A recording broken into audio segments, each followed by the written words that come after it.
Humans are wonderful and beautiful and complex and deeply flawed. When I was younger, I experienced quite a bit of feelings of powerlessness, and they sat very poorly with me. And so once I began to lift and get stronger, I think started tending to my wounds. Hey folks, Dr. Mike here for Renaissance Periodization. Why am I talking about this? Seems oddly self-infatuated. Why do you think we have such an obesity problem here in America? I think a lot of people hypothesize that obesity is complex and controversial in what causes it. There is no conspiracy. When you get one slice of pie, what do you want? You want another slice. And that's the real killer. Ultra tasty food people willingly eat. You don't have to take the drug. You can just take control of your diet. When you take the mentality of wanting the difficulty, maybe what I suspect people who climb tall mountains and they look up and you can see the summit and it's so far away. What's up there? I wonder how many other people thought they could climb it and couldn't. How far does this go? How rarefied is the air? If I just keep going.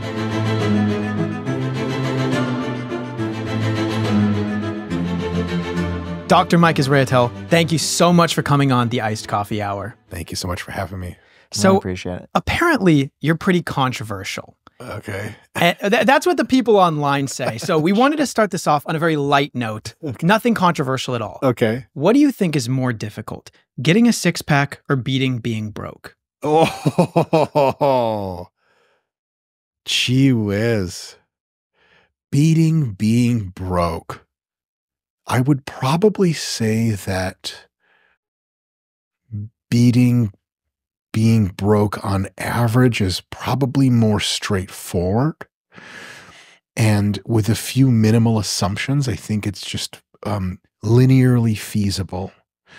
Whereas getting a revealed six-pack as an adult, and if we're truly talking about the average American, there are a few stumbling blocks that make it a one does not simply sort of situation. The following will sound profoundly ignorant, but I can guarantee you I can couch it with all the proper caveats and get very, very, very lengthy explanation going. But not being broke, again, assuming you don't have any crazy impediments, such as a near total inability to engage in productive work, assuming you don't have a stream of expenses that continues to update itself, such as you have lots of children for few income earners, or you have a really intense medical condition that is not fully covered by insurance. Outside of those factors, and there are equivalent factors for the abs situation as well, then getting to be no longer broke is relatively straightforward and relies mostly on curbing your outlay of expenses in a way in which is accessible to most people. Now, lots of folks in the comments will probably at this point say I come from an incredible amount of wealth and so on and so forth. So my parents came here and took my sister and I was 7, she was 9, from the Soviet Union. So it's almost certainly been poorer than almost everyone who watches podcasts, period. And my parents had us living like this for a few years when we came to America. The first time I had fast food in America was like a year and a half or 2 years after we arrived. And we did not go to any other restaurants. What did you have? Like, do you remember the first fast food meal? A Burger King. Yeah, and we had it in Canada when we were on like our first vacation ever or something like that. And it tasted sublime. It was unbelievable. Now, the first fast food I ever had was actually in Russia when they opened up the first McDonald's in Moscow in like 1990, I think. I believe I was 6 years old. We stood in line for like an hour because that's what you do in the Soviet Union. And it was the single greatest food experience of my entire life. What was so memorable about it? Yeah. I love this line here. So I had like a quarter or half of a hamburger because I split it with my sister, and a couple of sips of a vanilla shake. That's what I remember. It was not a cheeseburger, just a hamburger. And the richness of the taste was unlike anything I had ever had in my entire life. Sublime. A religious experience. I didn't know things could taste that good. Because in the Soviet Union, the government manufactured all of the food, and like they weren't indexing on taste or quality or price. They were like, as long as not too many people starve, we're good, I think. So the McDonald's experience was incredible, but when we came to America, we had almost nothing because we like sold all of our possessions more or less in the Soviet Union. And so roughly enough money to buy my entire family plane tickets and nothing else. That's the standard of living. How were they able to come here? What was that process? Yeah. So the George Bush administration, from my understanding, allowed Russian Jews to come to America via the asylum seeking program because we were like being targeted for pogroms and stuff like that. And on the way out through the airport, they took pretty much all of our possessions like jewelry and stuff off of us, like to steal. Who did, the government? The agents that processed you when you left. Yeah, they just took your shit. And you couldn't say no. Or it was just like, it was just say worth it, whatever the fuck you wanted, but then you'd just go to jail for forever instead of leave and go to paradise, which is what we chose. Small price.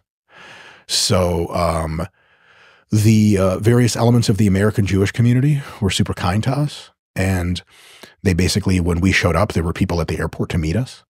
And they had set us up with like month one of an apartment or something like that. And they actually even filled our fridge with groceries, which was like kind to a level we had no reference for.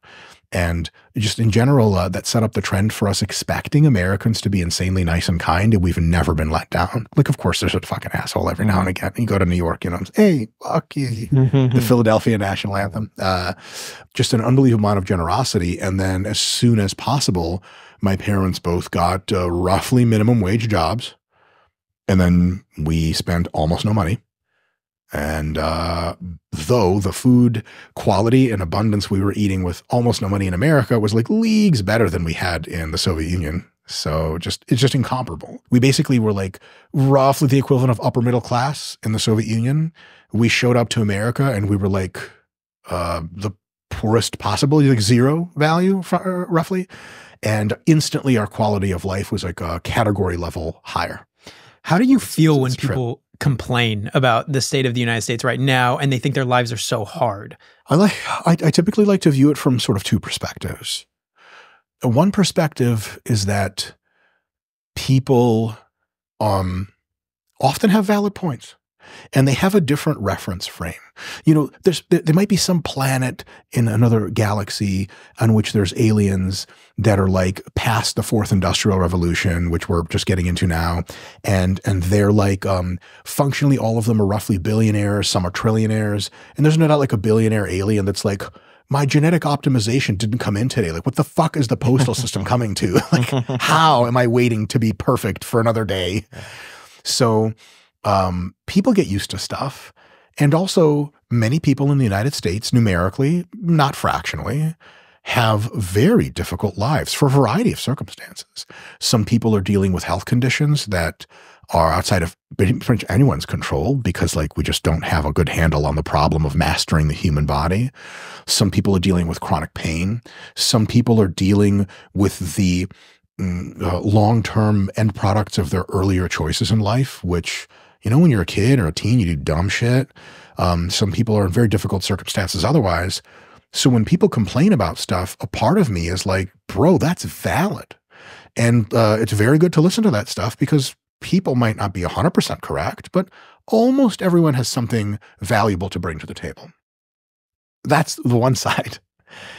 And the other side is like, you live in the wealthiest time in history, in one of the wealthiest places in the world, and you live objectively better than every single monarch before the year 1900 had ever lived. Like, we all live in fucking paradise, and relatively speaking. Yeah. But so that's a part of me wants to scream that at the top of my lungs. It's fucking wild when you think about it. how out of touch we are with how terrible history was through most of history, how amazing we have it. And the way I like to see it is, again, not perfect, but let's figure out how to make things better and work diligently at making them better so that the future, as it's kind of always on track to be on the grand scale, gets better and better and better. So in the 2030s, when robots do everything for us, we can bitch about the robots having the wrong color scheme and Amazon fucked up again. How much of that is diet? That the diets are affecting the way we think in terms of brain fog or anxiety, or maybe us not being the best that we can? Probably a very small amount. I think that the biggest thing with diet is that if you're eating a diet that's excessive in calories and you're over fat, which is a technical term for even if you're not overweight, you have not enough muscle, too much fat, it leads to a chronic low-level inflammation that's not really so good for any of your organ systems, brain included. And you might have kind of pulsatile waves of hunger. If you eat like that all the time, you do start to feel suboptimally. And a lot of people report that when they start to eat healthy, especially in the few days that follow, they feel crystal clear and ultra energized. And that's mostly as a result of eating fewer calories and eating foods that are not so high calorie dense that they make you go, ugh. You guys are like Thanksgiving dinner. No one's like ultra energized after that shit. It's I think turkey though has something in it. But you have to eat so much turkey. It's like an amount you can't possibly eat. Oh, really? Yes, it's kind of like a little bit of an urban legend. It's totally true. It has tryptophan in it, but the amount of tryptophan you need to get the serotonin going to get you in a sleepy state is like the nonsensical amount. Like you might not be able to inject that amount of tryptophan. So. How often do you cheat on your diet? Although before we go into that, we got to ask ourselves a question. What does the future hold for business? Because if you ask 9 different experts, you're going to get 10 different answers, from a bull market to bear market. Stocks are going up, they're going down. It would be very helpful to have a crystal ball at this point. But until that happens, over 40,000 businesses have already future-proofed their business by switching to our sponsor NetSuite by Oracle, the #1 cloud ERP bringing accounting, financial management, inventory, and HR into one fluid platform. Plus, with just one unified business management suite, you have just one source of truth, giving you all of the visibility and control you need to make quick decisions. With real-time insights and forecasting, you're peering into the future with actionable data. When you're able to close the book in days and not weeks, you're spending less time looking backwards and more time on what's next. So whether your company is earning millions or even hundreds of millions, NetSuite helps you respond to immediate challenges and seize your biggest opportunities. And speaking of opportunity, right now you could download the CFO's Guide to AI and Machine Learning for free at netsuite.com/iced. Again, the guide is completely free for you at netsuite.com/iced. Again, that's netsuite.com/iced with the link down below in the description. Thank you so much, NetSuite, for sponsoring this episode. And now let's get back to the podcast. How often do you cheat on your diet? I cheated on my diet once in my life. What was the food? What do you have? I was a week out from my first bodybuilding show. I was dieting pretty wrong. I was misusing various chemical substances I was using to be a bodybuilder. And I somehow rationalized that I needed to eat now because I was starving. And I ordered like a pizza from Domino's or something. And I ate it preposterously quickly. Came to what I would call my senses, but not really. And proceeded to throw up a good deal, about half of the pizza, forcefully. And then I sort of sat with that decision and that thing that had transpired, and I was like, oh, fuck, I'm really fucked up. And I believe, if memory serves, that's the only time I've ever cheated on my diet. When did the desire start for you to start getting into weightlifting and bodybuilding and sculpting your body in such a way? A couple days ago. I did pretty well. Yeah. Tell me your secret. Oh, that's cool. I was 14 years old, almost 15, and I had done my first season of high school wrestling freshman year. And I noticed during wrestling that like when people were more muscular, they were stronger and they would just be better at it. And in addition to that, I have the unfortunate genetics of just having a pot belly, sort of no matter what. And growing up as a teen like that and having various friends and relatives point that out, left me mildly dissatisfied with the appearance of my body. Not in a way that was all-consuming, but in a way I was like, fuck, I don't want to look like this. And so I began to take some control of my diet, though limited. And as soon as wrestling was over, I began to hit the gym. And at first, I didn't like it. I didn't really like lifting. It was uncomfortable. It hurt.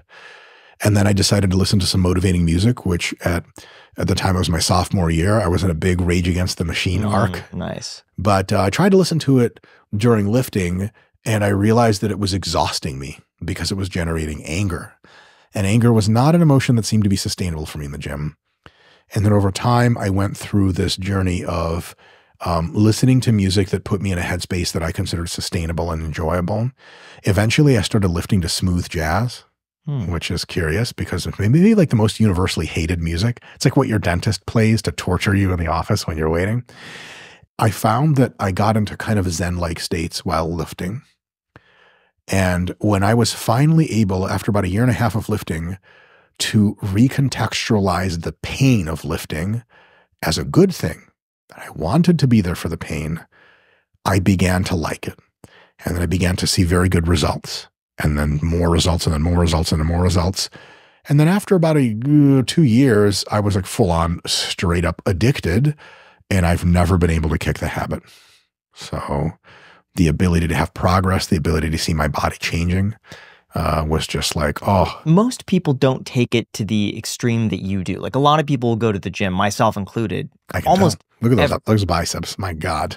Can't quite do that. How did you get to the airport? But I love going to the gym every single day. If I miss a day, like I didn't go today, I feel it and I hate missing it. But I'm almost happy where I am now, where I could put on an extra few pounds, but I don't want to progress beyond that. What was different for you to want to take that professionally and to like take it to the point of competition? I was never overly psyched about competition. I can't say I've ever really like super enjoyed bodybuilding competition. I was a competitive powerlifter first, and I loved powerlifting competition.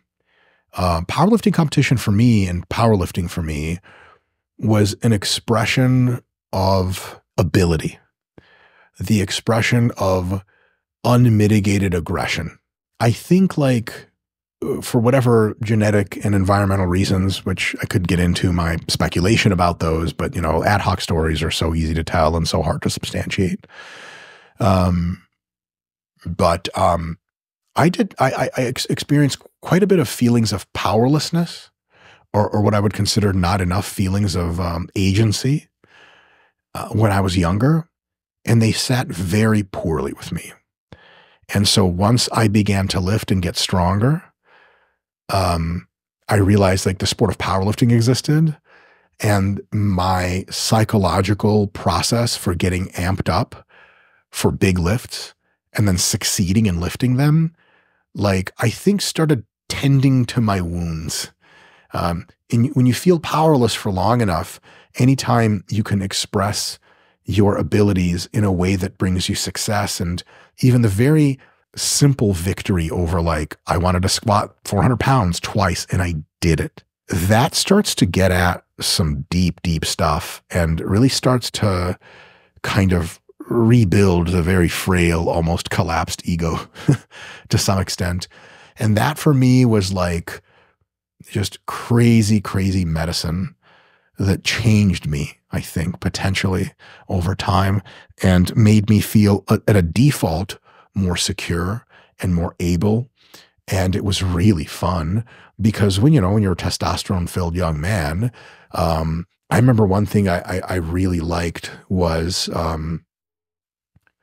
after you get much over 400 pounds and you're lifting at a standard rack with a standard 45-pound bar, just sitting there, the bar bends, and it just bends, like just the weight sitting there. And you're like, you look at it and you're like, that weight is bending steel. But like, fuck all that. It's never dealt with me before. And that attitude, cultivating that confidence, you have to, in order to lift that kind of weight that's so close to your limit, felt magical. Magical, magical, magical. And practicing that generation of psychological power that comes before the generation of physical power and force was, it was insanely addicting, and it was miraculous and awesome. And that, I think, was a really big deal to me and kept me loving it for a very, very long time. So yeah, I have many, many more good things to say about that, but that's kind of how the process started pretty early. I want to talk about diet real quick, but first I'm very curious to know, does it feel any different completely, like your true maxing out, if you're maxing out at like 200 versus if your true max out is like 450? Does it feel different under the bar? Categorically different. Are you like actually pushing yourself harder when you're lifting up more weight, even if it's like your true max? Like, let's say you're doing a squat and you unrack the weight, which is you take it out of the rack and you walk it back. When it's just a few hundred pounds, you just go bloop and it comes off the rack. When it's much more than 400 pounds, you push on it and nothing happens. You push on it harder, nothing happens. You push on it harder and the bar starts bending and all of you is compressed. My friend and colleague at RP, Derek Wilcox, broke the all-time world record squat in a squat suit way back in the day, 10, 15 years ago. And weighing less than 200 pounds, he squatted over 1,000. And he said it was like 2 or 3 seconds to unrack, to push up. And he was pushing up and his hips were lifting up. The bar at that level is already pre-bent and won't bend much more because it's a thicker bar. And it's bending a little bit, but his hips are rising and it's just spinal compression for like 3 seconds until it moves. Your face fills with blood. A lot of times you'll pop your blood vessels in your eyes. You know what it feels like? I tell you exactly what it feels like. If anyone wants to connect to that on an emotional level, a physical level, it just feels like you're getting crushed. But does it feel like you're getting crushed like you're the victim of something? What it feels like to unrack a heavy squat is exactly the same emotion I feel when you hear like a fucking heavy chord in a metal song, I just feel that all over. And you feel power just fucking surging out of you. And you go, thank God I'm under a bar because I could do serious damage. Like, you guys ever watch Dragon Ball Z? Do you guys know what that is? Anime, like power levels and like everything burning around you. Like that's what it feels like. Because if it doesn't feel like that and you're close to your max, your body's like, fuck this, man. I'm not going to do this. But if you feel your vibe a shitload and you want the pain and you want the crush, like when the bar starts crushing you, you're like, this is what the fuck I signed up for. This is why I want to be here. Because that motherfucker, she's cool. That motherfucker, they don't want any of this. Not that you're singling out other people. It's totally theoretical. Yeah. No, I thought about other people. There's a mild exaggeration, but it's just like when you take the mentality of wanting the pain, when you take the mentality of wanting the difficulty, at some point it turns into like, I want to see how far this goes. And to kind of finish my answer to your question from before, the reason that I got into this and incrementally made it more serious was kind of maybe what I suspect people who climb tall mountains think of when they're like, they hit base camp or something and they look up and there's just a couple of frilly clouds and you can see the summit and it's so far away and they go, man, what's up there? I wonder how thin the air is. I wonder how many other people thought they could climb it and couldn't. I wonder what it would be like to just go a little bit further. Once you get a certain level of size or strength, you're like, let's push the system a little bit. It's like people who like to race cars. It's scary going fast in a car. Fuck that. Your boy's not doing it. I got friends who like drive cars really fast. My wife used to race cars. The engine's vibrating and the car makes a noise. It sounds kind of disturbed. And you look at how fast you're going, like, please God save me. But to them, it's kind of like, maybe if I go a little bit faster, it'll be kind of fucking neat at the very least. And so for me, my journey of lifting has really been a lot about that, of like, man, how far does this go? How rarefied is the air? How exotic is the situation going to get if I just keep going? And a lot of it is just because of that. And if anyone here listening has ever watched Dragon Ball Z, the anime, and it really spoke to them, comment below. But a lot of that was like, one of my friends showed me the show Dragon Ball Z, and it's like the Japanese equivalent of like Superman, Batman sort of thing. but goddamn, the Japanese do it well. And the entire show is basically about people who fight each other and various bad guys, but they're superpowered. So they teleport, they fly at like 1,000 miles an hour. Like, they fly past a bunch of skyscrapers and just rubble after that. They punch like holes in planets. But that's the cool part for sure. But the coolest part is they train and they get beat up by other people and they almost die. And then they go, man, I just need to get stronger and better. And they hide in a hole, they go in a special room, and for a year or two, nobody sees them. And they're there like fucking perfecting their craft and pushing the limits. And they don't even know if they're going to make it through training. That's how insane they get. And I remember watching that and at first being like, this animation style sucks. And then I watched it for longer and I was like, oh, God, this is it. It spoke to something so deep. Ascending that dominance hierarchy is probably the ancestral ape-like reason my brain likes it so much. I felt low on the totem pole for whatever my bullshit reasons, right?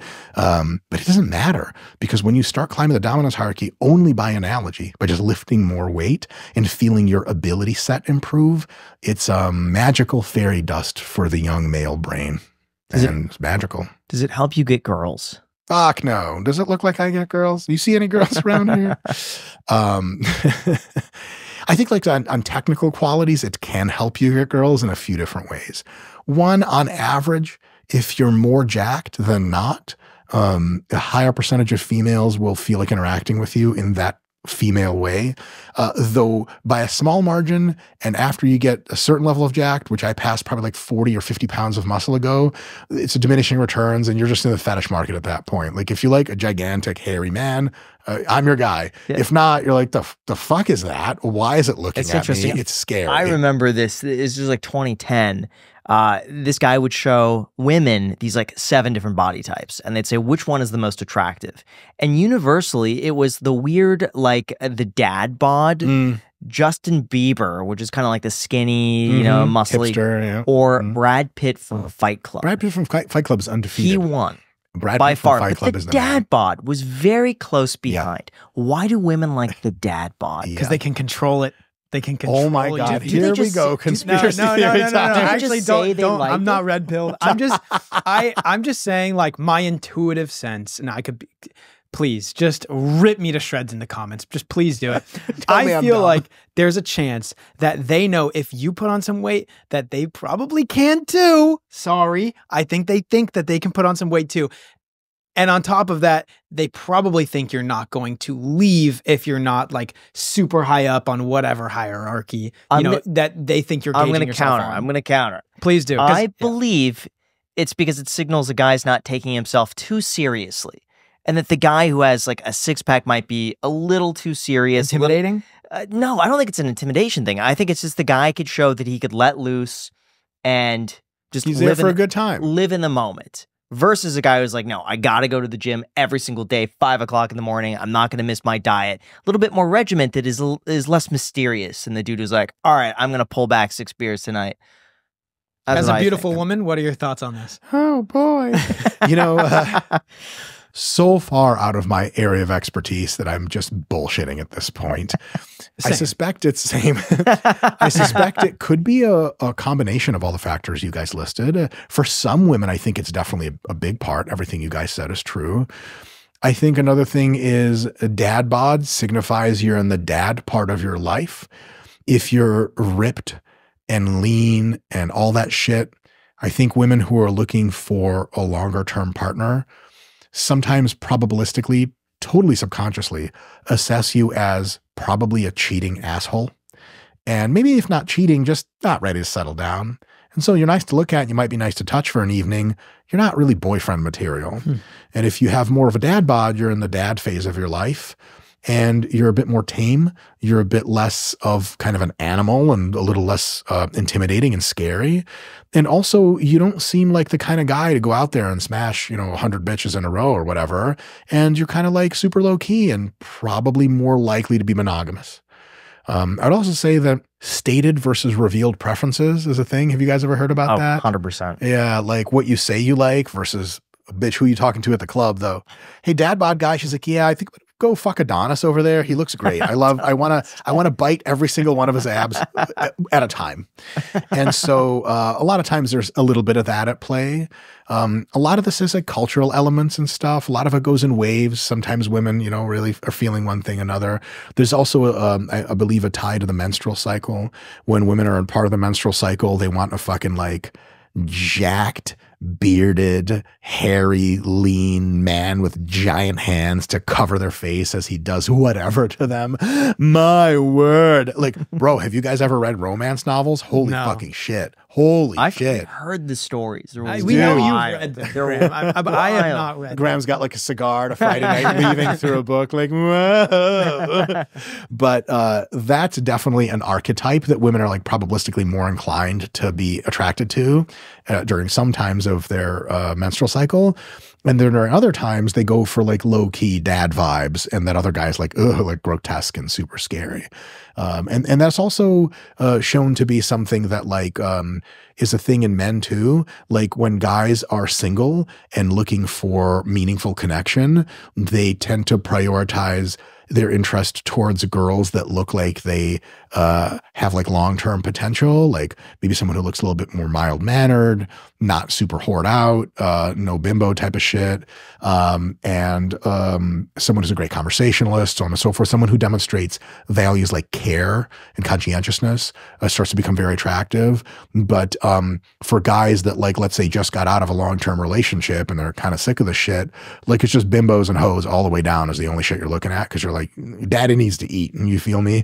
And then it's like a quite a different archetype. So there's a lot of variance there. So I'd say that it's definitely a thing. But grotesquely over-muscled people are just rarely found attractive by statistical averages. Now, in the fitness industry, sometimes in some circles, like the more jacked you are, the higher fraction of girls like you, because you're just high up in the local status hierarchy.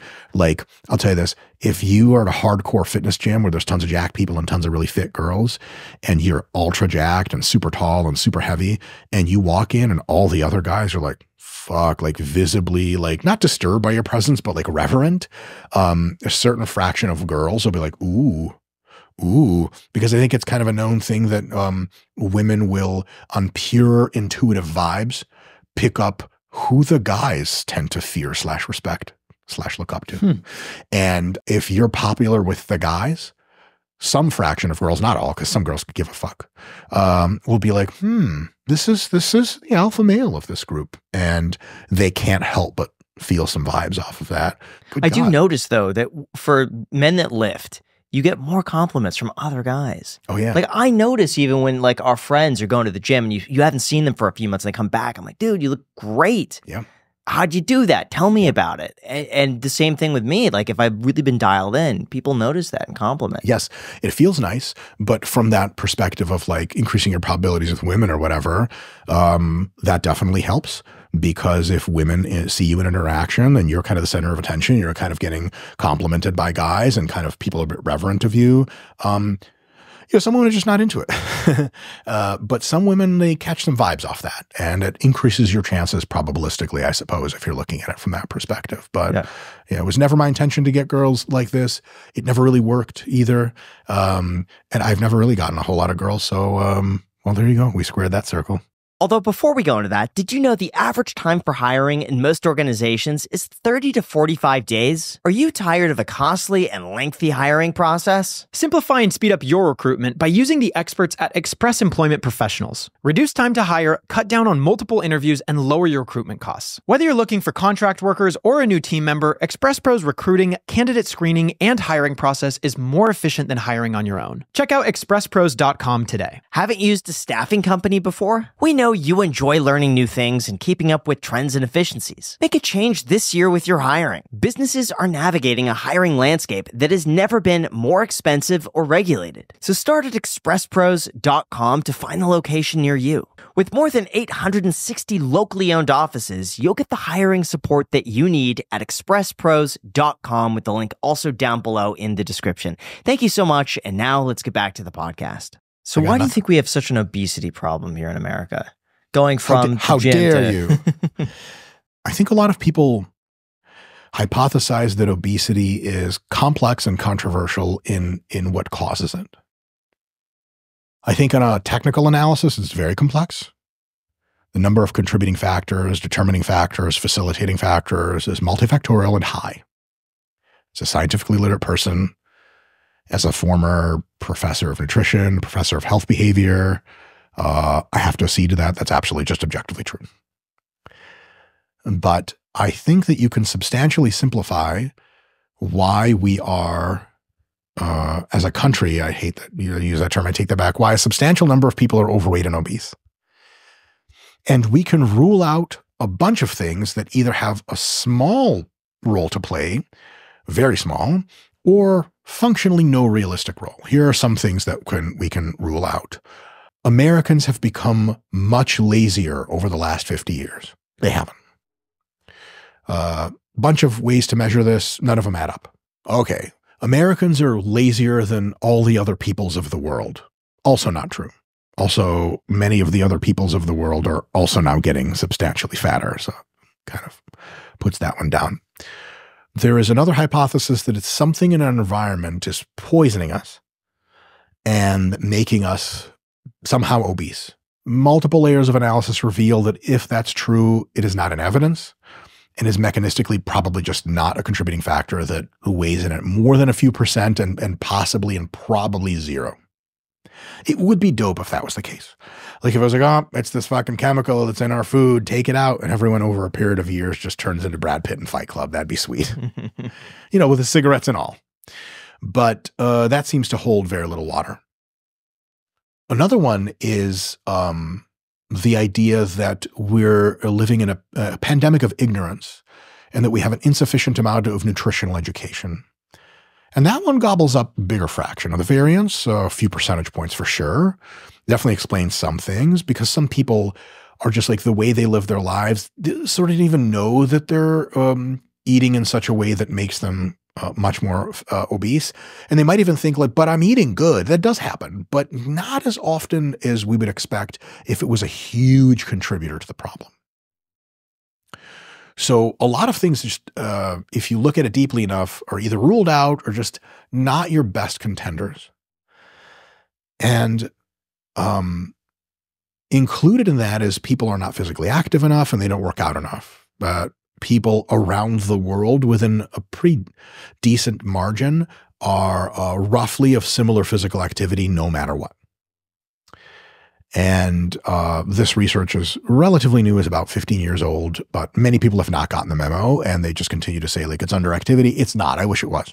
What it seems like, and the vast majority of the data, if you look closely enough, support this. On theoretical grounds, it sounds real good. And it seems to explain lots of like, it passes the real world test, the no bullshit. Like, is this really true in my life? And here's what seems to be causing the vast fraction of the increase in overweightness and obesity. Not all of it, but by a long shot, the biggest part, and probably the like way more than 50% majority of it. And that is over the past, let's call it 50 years, people of the modern world, and the countries included in the modern world are like rapidly, like the number of them is increasing. It now includes places like Mexico. People in those countries have had two things happen to them at the same time, roughly. One is in their ability to afford food. That ability has gone up substantially. The probably best way to measure that, it's what's called time cost. You guys familiar with time cost? Like how many hours of work you need to work to afford X, Y, Z. And you can actually do a time cost analysis of calories. It's like how many hours of work does a typical person with an average income, even below average, need to work in a day to be able to afford however many calories of food? Like how long do you have to work to afford 1,000 calories? It is a true statement to say that for most of our evolutionary history, the answer was it roughly took about a day of work for you to be able to afford about 2,000 calories. in the sense that your entire day of working was designed to put your hand with food to your mouth. Like it was called like subsistence living or living off the land, living hand to mouth. That's how we fucking lived. And the situation got substantially better with the first industrial revolution, which is the agricultural revolution. Better with the second, way better with the third. The electronic digital revolution increased the per capita median gross domestic product of Western nations, modern nations, by like an exponent. And what ends up happening is the average person, and even people that are very, very poor on average, become able to afford way more calories than they need to sustain a certain body weight. And that's fundamentally like one of the best and most beautiful things that has ever happened in history. Like people used to starve to death regularly. It was just a fact of life for everybody. And that's just not a thing anymore. Like how many people have starved to death in the United States in the last ever, maybe? I don't even know if offhand I'm absolutely clown showing myself, but I don't know if anyone actually starved to death during the Great Depression in the United States. To death? I don't know. Maybe somewhere in rural Appalachia. Maybe. Barring like mental illness. Oh, for sure. Yeah. For sure. Just so we don't have any people commenting, well, actually. Oh, for sure. For sure. Mental illness, drug addiction, that'll do you in big time. But like for, bottom 20th percentile person who's able to work, it just hasn't happened in a very, very long time. So we're so wealthy now, relatively speaking, that we can afford lots of calories. And like that was already true in the 30s and 40s and 50s. And we did not see an explosion of obesity. We saw some rising body weights, but nothing crazy. And here's why. Most people will eat an amount of food that satiates them, and then usually no more than that. Especially if the food tastes normal, like it's not what's called hyperpalatable. It's not insanely delicious, bordering on addictive. And not addictive in the technical sense, but like, fuck, you just want to keep eating it. If you've noticed, like, you can do this experiment with your dog. Don't, because your dog has health biomarkers. You don't want to fuck up your dog. But if you feed your dog just dog food, most dogs will just eat whatever food you give them. And afterwards they're like, eh. And you give them another kibble. They're like, and they walk away because it's not that great. But if you feed your dog human food, especially like, fresh meats that you cook up and cheese and peanut butter, to what a dog's taste receptors and brain complexes for taste are used to, this is like crack cocaine. And so what happened as an example, the United States, though this is happening all over the world, and currently in Mexico, it's like fever pitch, is that once you have people that can afford kind of as much food as they want, reasonably, and we have a largely free market system in the United States. And so people who sell food, they want you to buy as much food as you assess is good for you. And generally, people like tastier food. Nothing controversial. They like food to be tastier. They like food to be convenient. So like if I can buy food that's almost completely cooked or cooked already, fuck, sign me up. I don't want to slave over a hot stove. And if that food is tasty, convenient, proximately located to me, available in some places 24 hours a day, but almost all the time, and a few other factors, and I can afford a lot of it because it's pretty cheap, all of a sudden, I want more food. When you eat lean chicken and canned beans, not the flavored kind that the golden retriever on the commercials likes or whatever, you're going to eat until you're full and you're going to be like, I'm good. Someone's like, isn't that delicious? You're like, no, it's functional. I don't want any more. When you're eating food that is designed by capitalists, by food corporations, by restaurateurs, by recipe cookbook designers to be as tasty as possible, roughly as affordable as possible to within, because, you guys are familiar as finance folks, the margins on grocery store food are like, fucking, how do they even do it? How do they make a profit? And so they're trying to drive the cost down big time, and they're trying to make the food as tasty as possible so that you go into the store and you go, I want that because it's delicious. Ice cream, cheeseburgers, potato chips, French fries, you name it. It's so goddamn good.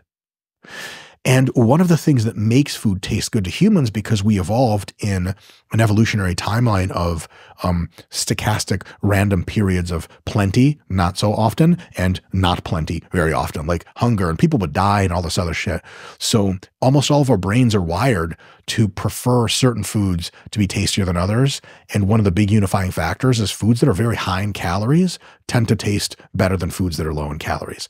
Someone's like, all right, give me a good meal. You're like, okay, we have fried chicken, where you take the fried chicken and you dip the shit in the mac and cheese. You fellas ever tried that shit? Or dip a fried chicken in the mashed potatoes and gravy, and oh my, so good. Versus broccoli, fresh. Take as much as you want. People fuck with the broccoli and they're like, I'm good. Really, I'm fine. And so, because food is so insanely tasty, relatively speaking, so insanely cheap, so unbelievably convenient, back in the 50s, 40s and shit. Do you guys know it's like an ethnographic constant in US culture, has been for a long time, Sunday dinner? You guys know what that is? The idea of Sunday dinner. Oh shit, this is to my point. Back in the day, Sunday dinner, especially for the church-going crowd, was a big deal. You might have turkey, you might have ham, you might have a roast, you might have potatoes, and it was special, and it was a very tasty. But because tasty food took a long time to prepare, because nobody's going to do it for you, like grandma had to do it, and it took her fucking 8 hours, and because no one would just deliver it to you to the store, and because it was pretty expensive to eat like that, it was special.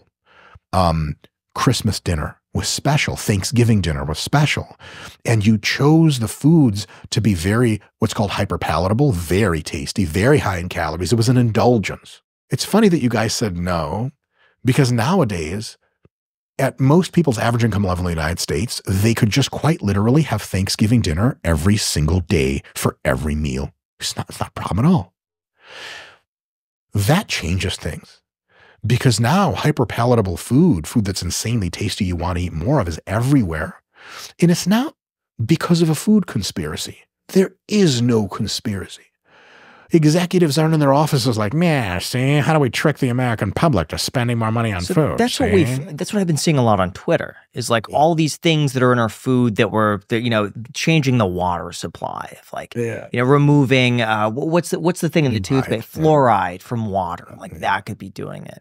Yeah, fluoride's not doing it. Or like red dye 40. Yeah, so like these things have been tested into the ground by professional toxicologists whose job it is to test in a variety of molecular, cellular, animal, and human, and then population studies to see, is the shit killing us and to what degree?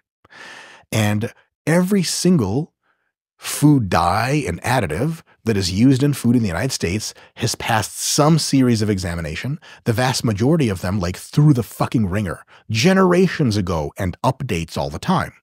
They consistently find that almost all food preservatives and dyes, some of the preservatives in high amounts, like nitrates and stuff found in prepackaged sausages and stuff, they're not ideal if you just eat sausages all the time. In moderation, they're fine. You see almost no effect or no effect at all. But some of that shit's not that great. But like food dyes, colorings, various additives, they're tested to absurdity. And it is just not empirically true to say two things. One, that they're that bad for you. And if they are bad for you, it's teeny tiny cost. Remember, the sun is a thermonuclear permanently exploding bomb that shits radiation on you. So if you're really concerned about food dyes, don't ever fucking go outside, because it literally is a thermonuclear bomb, a hydrogen bomb in the sky that's blasting you. And every time it hits your cells, some of them like had DNA damage. Like that's what a tan is. So putting that into context, pretty much almost all the food additives we have in the United States don't rise to the level of damage to you that the sun in regular quantities does. Maybe they're not ideal for your health in high doses, but the idea that they cause you to gain weight is very curious. So why are some of those additives banned in other countries? I think Europe was one of those where the Fruit Loops ingredient was different in Europe as it was the United States. And people say, oh, that's because Europe understands the dangers of, like, why the variations between certain additives and random foods between countries. Most of the banning of foods that occurs in modern, roughly democratic countries occurs because of politics. Most people have this idea that chemicals in food are killing us all and that they're bad. And that's an intuitive idea. There's actually a fallacy for it. It's called the naturalistic fallacy, thinking artificial things are categorically bad, thinking natural things are categorically good. It's just not true as a good heuristic. It's just not true to use that rule. Sometimes it's true. And a lot of ways of consuming food that are more natural in the sense of less processed are actually better for you than consuming processed foods. But the food processing by itself isn't a problem because like whey protein is highly processed, but it's really good for your health and it's amazing. It's the fact that processing typically makes food super tasty and typically drives up the calories a ton and makes it so tasty that you just keep wanting to eat it and you eat too much of it. That's almost the entire reason why food processing causes all these health maladies, is because it just makes you fat because you just keep overeating and your calories get too high. Is it the same with the sugar, the fake sugar, right? That it tricks your brain into wanting more of it because it mimics sugar? No. Nope. Artificial sweeteners have been tested over and over. They're insanely safe. They've been, again, beaten into the ground. And they don't seem to have that rebound effect in the vast, vast majority of people. But just regular sugar, when you get one slice of pie, what do you want? You want another fucking slice. And that's the real killer. Ultra tasty food that, I might add, people willingly eat. The reason food mega conglomerates make the shit is because you buy it. And I'm going to say something. I am not cutting CEOs and shit extra slack. There is a slightly higher incidence of psychopathy and sociopathy in elite leaders. Fact. You can look it up. A lot of them are Machiavellian people that are trying to rig any system they have exploitation to. But they're fucking smart. And they know they can't trick you too much because your dollar speaks. So they're going to try to figure out exactly what the fuck you want and get as close as possible to giving you that shit. And if tomorrow en masse, the American public wanted fucking healthy food, every food company would fucking pivot as fast as possible. Because like, if you ask the CEO of PepsiCo or something, could they also sell a bunch of potato chips and shit like that, same company, huge mega conglomerate. Like, what is it about full sugar Pepsi and you selling it that you just get off on? He'd be like, what? Like, as soon as everyone wants diet soda, which is categorically healthier than regular soda, by the way, for almost everybody, they don't give a fuck. That's them retooling their factory, and 3 days later, it's a fucking diet soda factory. They don't care. And I'm saying that both a good way of like, they're not trying to poison you, and in a bad way of they don't care that what you care. And you are the ultimate arbiter of what goes in your body because you have dollars and you have a choice. Do I buy this? Do I buy that? And when enough people buy a bunch of junk food because it fucking tastes good, then what are food companies supposed to do? They sell you what you want. That's what they do. And so to answer your question about the European other countries, politically, a lot of people think that they're being poisoned by all these additives. And largely this is not the case. Sometimes it's the case, but very rarely. It used to be more the case back in the day. Nowadays, like very, very safe. But people have these preconceived notions. And they, through various political bodies and various expressions of their attitudes, will approve of politicians pushing their legislation through that makes them feel safer by banning various ingredients that have bad press. Happens all the time. And in Europe, people are substantially, on average, a little bit more left-leaning, a little bit more health conscious, in a kind of I don't want things to poison me sort of way. And they press their governments a bit more, both through indirect polling data and active lobbying efforts to like keep them safer. And a politician, again, politicians, just like CEOs, are normally decent fucking people, but some larger than normal fraction of them are fucking sociopaths and psychopaths, etc. And lizard-like eyes that have no soul, they'll just do whatever the fuck gets them elected. And if everyone's like, get the poison out of our food, they're like, yeah, fuck the poisons, get them out. They don't care. They don't talk to toxicologists. They don't give a shit. Ban Red 40. Who gives a shit? And I have to say this because like, just to put this to people, it's all bullshit. It's all love and respect, all jokes. But at the same time, I'll throw a kernel in here. It baffles me when people who are anti-vaccine, anti the government regulating, anti the government pushing shit onto people, anti the government restricting people's liberties, anti the government telling you, like in the United States and many jurisdictions, that you are not allowed to purchase or consume unpasteurized milk. You can't drink raw milk in much of the United States. And these people are vehemently against that, and maybe as well as they should be. The vaccine shit, I'm all fucking jab me up. I got all the jabs. I love that shit. I'll die on that hill. But sometimes they have really good points about all this other government overreach. And Europe is like no offense, Europeans, all love and respect, jokes. There's tons of great parts of Europe that don't do this. But on average, Europe is like just mildly exaggerating, a cesspool of government and regulatory overreach. And they pushed the COVID vaccine on every fucking body, minus a couple of exceptions. But like, you can't say like Europe had a less quote unquote progressive vaccine policy in the United States, right? Australia and New Zealand, they shut everything down. That whole situation, same like kind of culture. And so you're telling me that like you want freedom and all this shit, fuck the vaccine, dope. I feel that. I love that vibe. But then on food dyes, you're going to point to Europe and see they do it. Really? Why don't you do vaccines like them? Look, well, they're wrong about that. Well, maybe they're fucking wrong about food dyes too. And the thing is, it's not controversial that they're wrong about it.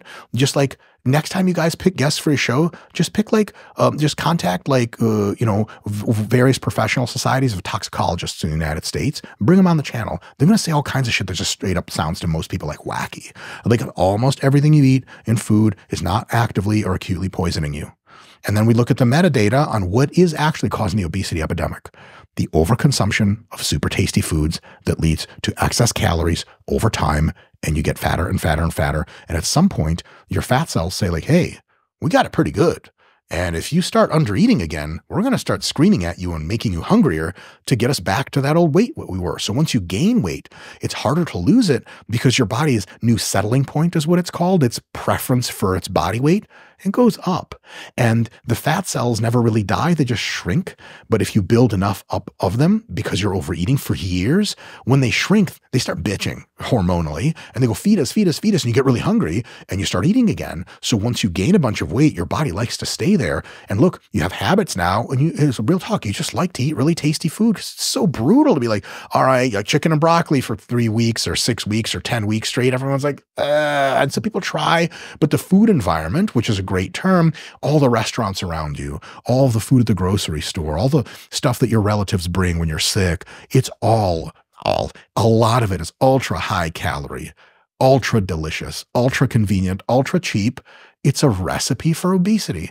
And that's the biggest factor that causes obesity in the United States. People go to McDonald's, frankly, to eat McDonald's. And McDonald's is not ultra healthy. And when people go and eat McDonald's, the vast majority of them, not all of them, there is an education problem we can address, smaller than most people think. The vast majority of them, they know it's McDonald's, you guys. They know it's so fucking great for you. So is this a problem that even needs to be solved? Or is this just human nature? People are going to do what they want to do. Let them. If they want to eat it, that's on them. As a very liberty-minded person, I absolutely say let them, because in a sense of how dare we tell people what to do with their own private lives, I might add, on the one hand, for sure. But on the other hand, humans evolved in a time where hyper-palatable food simply was not around. Because that's the case, where there's a big mismatch between our environment and our natural body's ability to regulate hunger signaling. And there is a lot you can do on the education side of telling people, look, this is a thing. And so when you are eating a bunch of snacks that taste really good, that road often leads to just getting fatter. You don't want any part of that.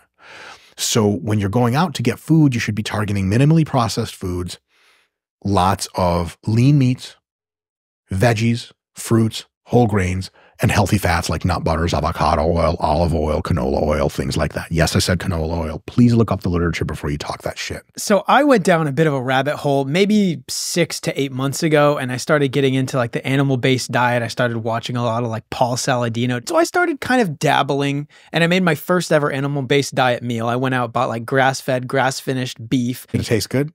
And then I put the beef and the cheese together and I drizzled raw honey on it and I ate it. And I'm like, there's no way this is that healthy. You hacked your way out of the carnivore diet. I made the plate exactly as he told me to, and it tasted delicious. Yeah. And it's just like ground beef and cheese and a huge mound of it. Yeah. And I thought, I looked at it. You got tricked, man. And I Is made this it. healthy? I made it with my friend, and we were like all into it together, listening to all his podcasts. We finally did it. I looked at him, and we just started dying laughing because, and it's such a beautiful moment. And I have a picture on my phone. I'll try to put it up on the screen right now. But there's no way that was healthy because it just tasted way too good. And but he makes sense to the intuitive brain. If you think about it. Yeah, even a decent amount, as long as you're not like an expert in nutrition, it makes sense if you don't get grain-fed beef because then they put different, what do you call the things that you put on grain? Not the hormones, but the pesticides. Yeah, the pesticides, and pesticides it can go through your entire body. Insanely safe. They've been tested repeatedly. Almost every American and almost everyone who sprays pesticides for a living sees almost no, if not zero, statistical harm in any measurable way from pesticides. This is, again, one of these things where I'm not a toxicologist, but I swear to God, there's got to be hundreds of toxicologists watching this and throwing shit at the screen and cheering right now because, God damn it, they say this shit all the time and nobody fucking listens to them. But you mentioned toxicologists, and I will say, like, now it's so difficult. People will always scrutinize us for having different people on our show with opinions that just don't agree with what their opinion is. The problem is you can find an expert because they'd be like, well, actually, some Nobel laureates disagreed with what your guest said. And I'm like, well, you can find an expert that supports any opinion ever. Yeah. And that's the hard part, is someone that's trying to find truth in terms of nutrition is like, you find people that are, doctors, and then you find some other nutritionists that they're all saying different things. And it's so hard to find what is the actual truth. Is Diet Coke fine to drink? Yeah, it's we're totally all wondering. Fine. That's absolutely we're fine. all wondering what the actual truth is in terms of how do you have a healthy diet? Yeah, it's absolutely fine. And if you take the position stands of modern toxicology associations, if you take the position stands of various regulatory agencies like the U.S. Department of Agriculture and so on and so forth, they have roughly the same opinions and have had roughly the same opinions for like a generation and a half on all of this stuff. I'll say another thing. The USDA food guide pyramid, the classic one with all the fucking grains at the bottom. The oils. The little oils at the top and stuff. A little bit of an interesting take on nutrition, but not wrong. Not wrong at all. Totally fine if you eat according to that pyramid. And part of the pyramid is usually to eat a diet that's balanced in calorie needs so that you don't, gain excessive weight. If you do that, it's great. And so people will say like, oh, like the USDA food guide pyramid steered us wrong. There's a preposterous and hilarious assumption there with those of us involved in health education that anyone gave a flying fuck about the food guide pyramid and that somehow millions and millions of people actually followed government standards. Do you guys know anyone who follows the government standards of exercise prescription, or how often to see their doctor, or how often to change, the oil in your car? There's all these normative prescriptions that people give out. Nobody gives a shit. No, hardly anyone ever followed the food guide pyramid. People just eat really tasty food, and they're going to hack their way to eating tasty food, and a lot of it when given the opportunity 9 times out of 10.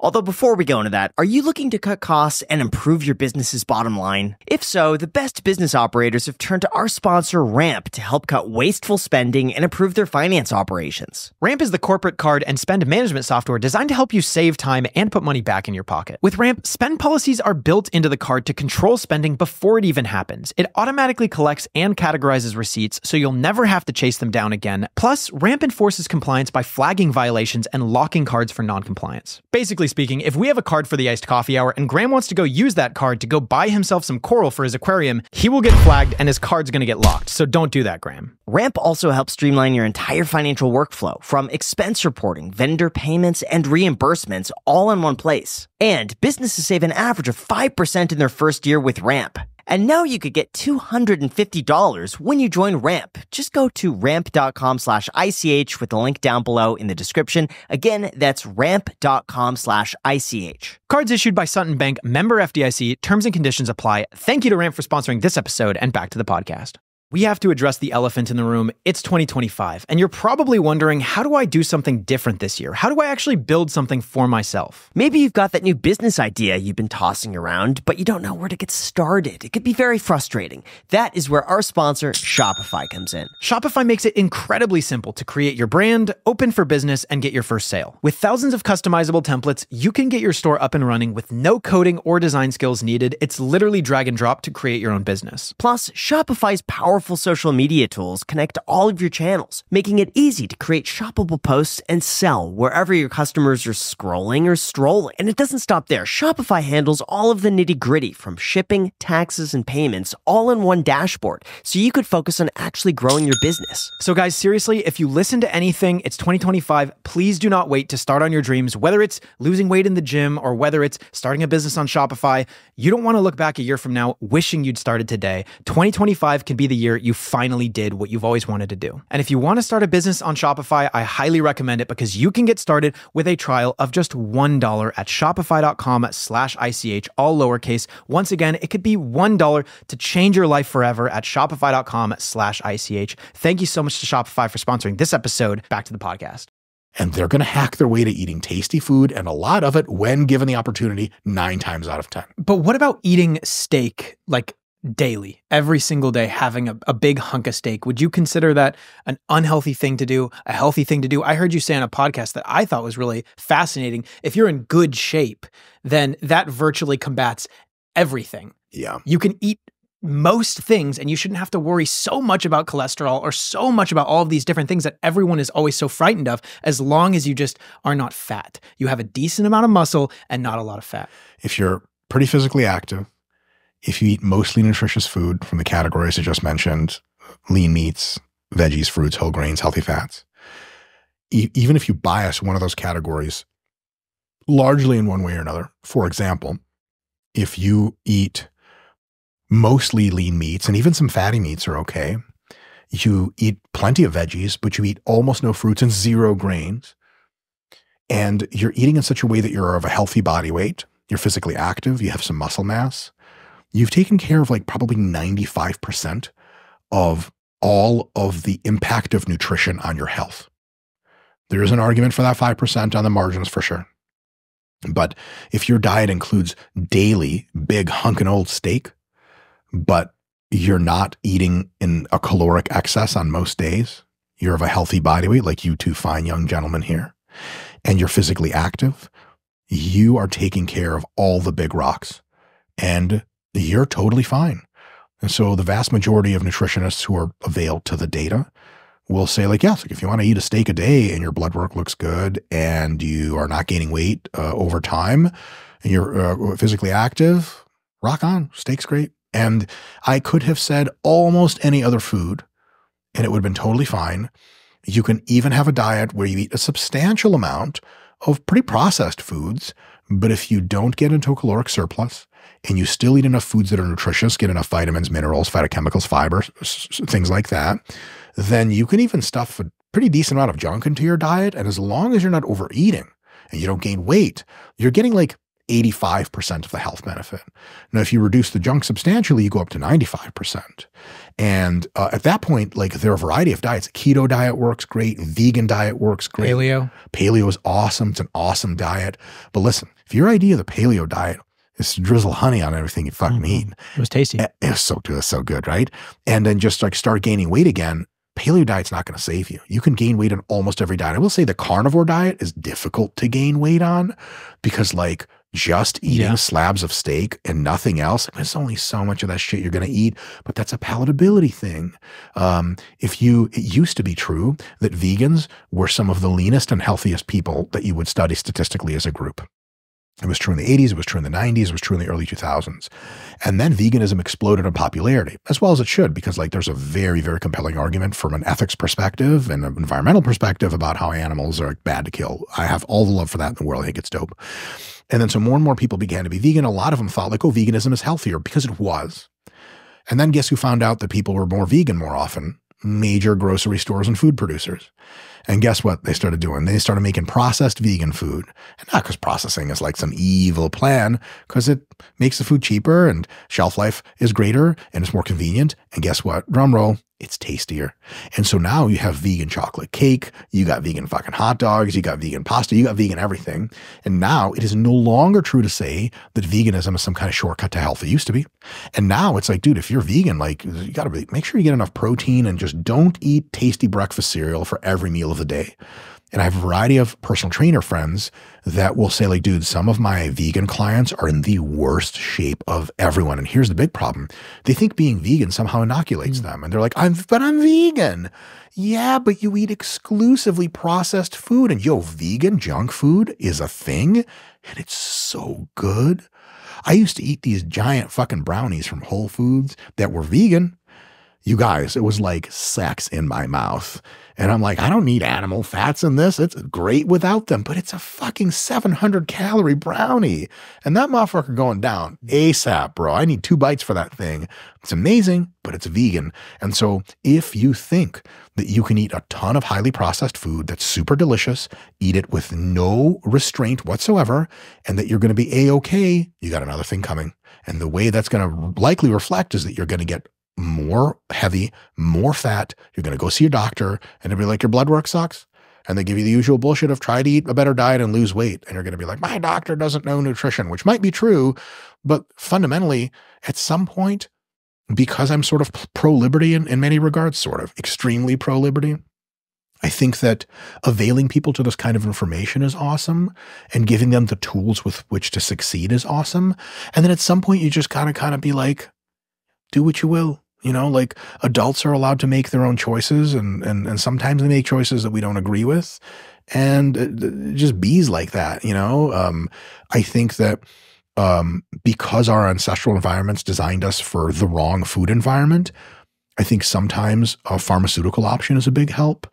Drugs like Ozempic and Mounjaro and things like that. You guys know about the new weight loss drugs.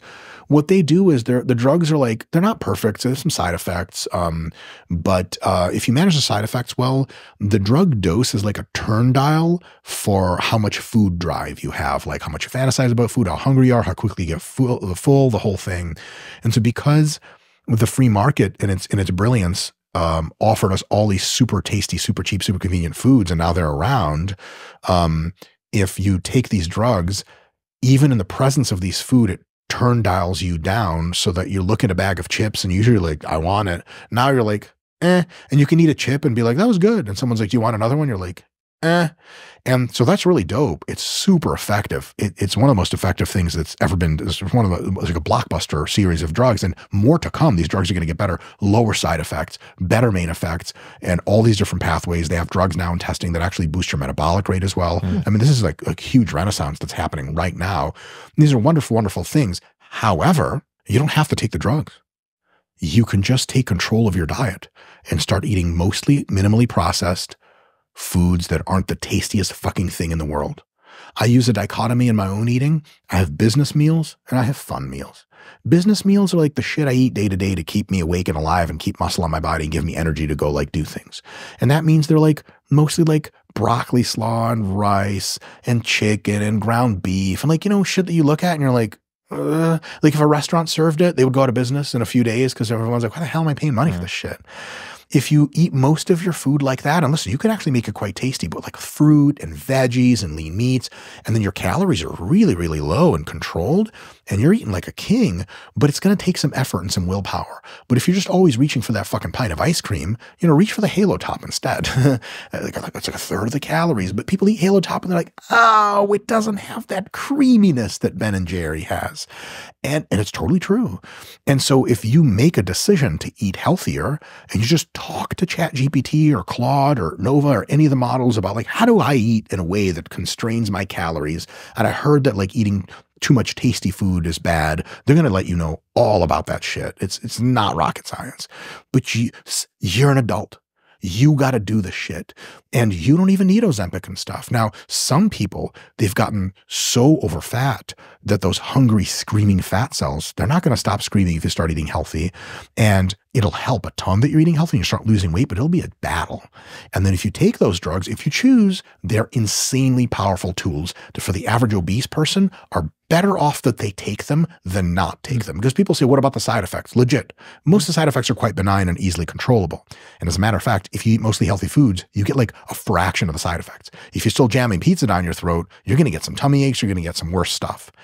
But if you think about it this way, there are side effects and downside risks to these drugs.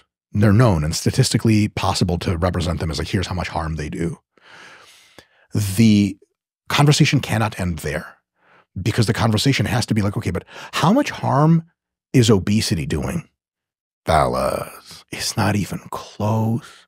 It's like, when a kid is really sick, like sick, and they have to get a shot that's going to cure them, they resist the shot. Because they're like, it's going to pierce my skin and hurt me. They go, no, you have to hold them down and give them a shot. But like, if you could like calm a kid down and somehow elevate their IQ really quickly to like an adult level, you could be like, okay, so like this disease is going to straight up maim you or kill you. Do you want that? No. The shot is going to hurt. And you're not going to feel good for a few hours, but then you'll be cured. Which one do you want? They're going to be like, are you kidding me? Give me the fucking shot. Like, okay, but you're going to start resisting as soon as we tune your IQ back down and you go back to being a child. Like, just muffle my face, hold my hands and do it. I approve, go. So in much the same way, yeah, these drugs aren't perfect. And yeah, they have their downsides and they're not appropriate for everyone. It's a very deep conversation to have with your doctor. And then once you are on the drugs, it's a really, really, really, really, really good idea for you to take very much control of your nutrition to help the drugs have fewer downsides and help prime them for their main effects. But if you're saying, well, I want to take these drugs, they have side effects, please remember the side effect of obesity is like mass death and disease. And it's not really up for debate. So it has to be balanced perspective. Drugs are not a be all, save all, cure all, but on average, they're a real awesome tool that's worth considering for most people that have a body weight problem that's substantial. What are some of the other things that people are doing that are destructive that they might not be aware of? Just filling their hearts with hate, man. Sorry, I should be high on marijuana when I say shit like that. Having an insufficient amount of sleep chronically. Much of the literature on people who work various odd-hour shifts is like, you don't want to look at that data because it's, I don't want to say scary, but like somewhere between scary and depressing. That's not great. And there's this kind of situation that a lot of people will reflect where they'll be like, yeah, my sleep sucks. Well, and it's kind of treated as like an inconvenience. It's not just an inconvenience. Good sleep is like damn near a panacea. Not in the sense that it'll cure everything, but like it makes everything better. Enough sleep, enough high quality sleep. And some people just don't attend to that. And it also makes you lose muscle and gain fat if you undersleep. And it also makes you more likely to eat super tasty junk foods when you're underslept. So that whole thing is really fucked. Fewer and fewer people now statistically, but alcohol consumption, it's probably still true to say that like a glass of wine every now and again is roughly neutral for your health, at least in the medium term. More studies coming out now that in the long term, even that might not be great. It's a very small downside, but it might actually be a downside. And that any more than like 2 or 3 drinks regularly every few nights is like, it's going to add up and it's going to bite you in the ass later. And many more drinks than that is a real bad deal, like a ton. So some people have like, 4 beers with dinner. That's poison. There's not really any other way to say that. Another thing is physical activity. Physical activity is very poor for weight control. It just doesn't burn enough calories to really take the calories out of like, you can eat up 3 Twinkies and cancel out like 6 miles of running. But for about 15,000 different reasons, moderately high level of physical activity, including some resistance training, is profoundly good for your health and wellness in like, again, a trillion different ways. And most people do not get enough physical activity by a pretty small margin, but multiply a small margin over years and years and years, and you get some nasty shit. And most people are under-muscled, relatively speaking, and they would, if they engage in any kind of physical activity that's better for them, probably won't lose much more weight, but they will almost certainly become substantially healthier. So that's another big one. Another one is chronic high levels of stress and how people deal with them. Stress management's a big deal. Chronic high levels of stress cause an increase in the probability that you'll be done in by like almost every kind of disease. It weakens your immune system and makes you more prone to obesity and all this other crazy shit.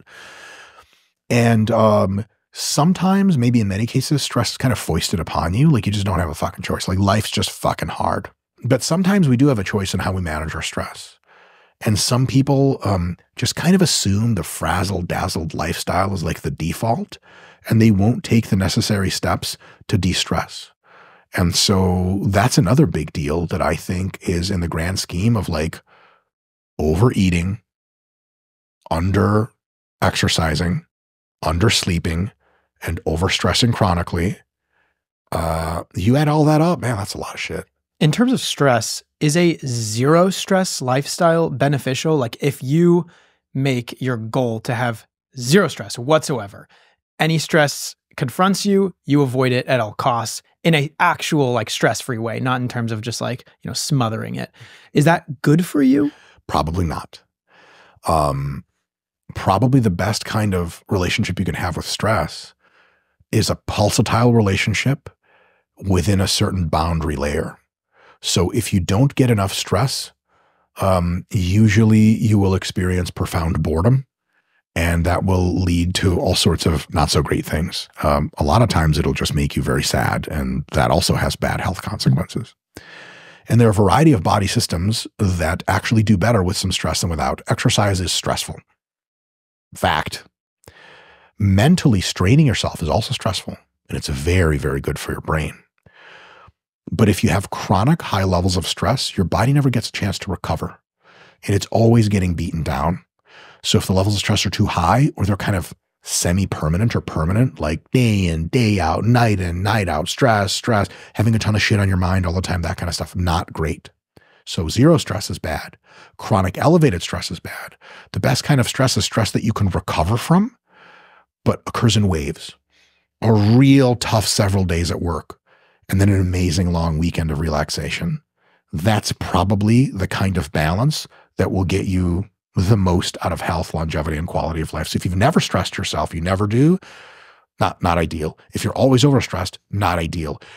If you're occasionally stressed, sometimes pushed to your limits, it challenges you and helps you grow. And it's good for you in almost every respect.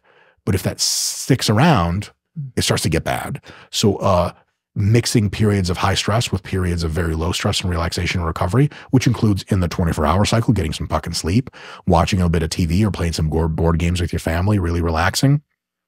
And over the course of the week, like that's why we have weekends. And over the course of the year, they take vacations, de-stressing, and so on and so forth. Those are things that can really, really be awesome. And it's not low stress that's the answer. It's higher stress and then pull back, higher stress and then pull back. That's probably my reading of the literature is that that's probably the best way to do things. What do you think about what Brian Johnson is doing in terms of maximizing age? I've always been a fan of vampires, and the lore is great. I think Brian Johnson is doing a really interesting thing, which is he is trying to explore almost every potential avenue of slowing down aging, possibly reversing it in some sort of subsystem ways.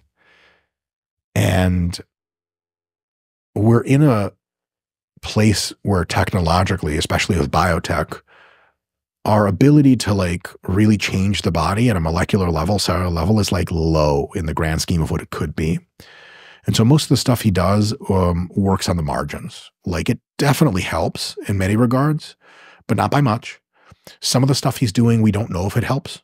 Some of the stuff he's doing, it is probably true to say if it helps a little bit, and it just might not help hardly at all. But he has a really open-minded attitude and a very exploratory attitude. So he's trying to try all the stuff and cycle through, test on his body, see what works, see what doesn't, kind of a huge N of 1 sample.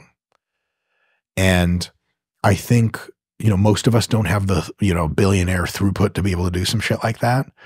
But he's, in a small sense, but important sense, leading the way to getting people availed to the fact that, like, yes, some of the stuff he does is like very well established to help you age slower. Like, for example, getting really good, high quality sleep and enough of it. So if you actually talk to Brian Johnson, he's like, yeah, like these pills and potions and powders, some of them have some real promise. Some of them, I don't know if they do anything, but I'm trying. But like the big rocks of stress management, of good nutrition, of having good body composition, of getting enough physical activity and of sleep, bro, he's got that shit handled front to back. What makes awesome YouTube clips for Brian and for the people investigating him is like, you know, him waking up and like shooting fucking blue light at his face or whatever the fuck. And there's absolutely a situation in which like that might actually have some good ROI. But a lot of what he talks about IRL is like the big stuff: good food, good exercise, good sleep, good stress management. And those are the big killers in the sense of like, they bring a lot to the table with aging reversal. And so what I think he's doing is like, it's definitely quirky. But I think because he's popularizing the idea that you can do some things to like reduce how fast you're aging, it's really good for people to see that and at least put their toe in it, dabble with it a little bit, and maybe do some of the stuff that's more reasonable and a little less quirky, like get good sleep and get good food and all this other stuff. Take a few supplements that like, you know, make sure you're not underdoing vitamin D and shit like that. At the same time, do you guys know what longevity escape velocity is? I'm not familiar. So there's an idea in the kind of futurist community. You guys familiar with like the Singularity Institute and shit like that? Do you guys know who Peter Diamandis is by any chance? Yeah. Yeah. Peter. Yeah. Our man. He's got a podcast. Like he does. Yeah.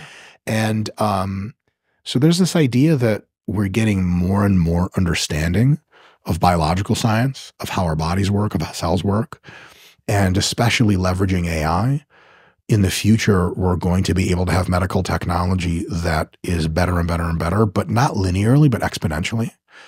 And that eventually we're going to develop a set of techniques that starts to reverse aging at various body processes and eventually have kind of a total grip on the problem.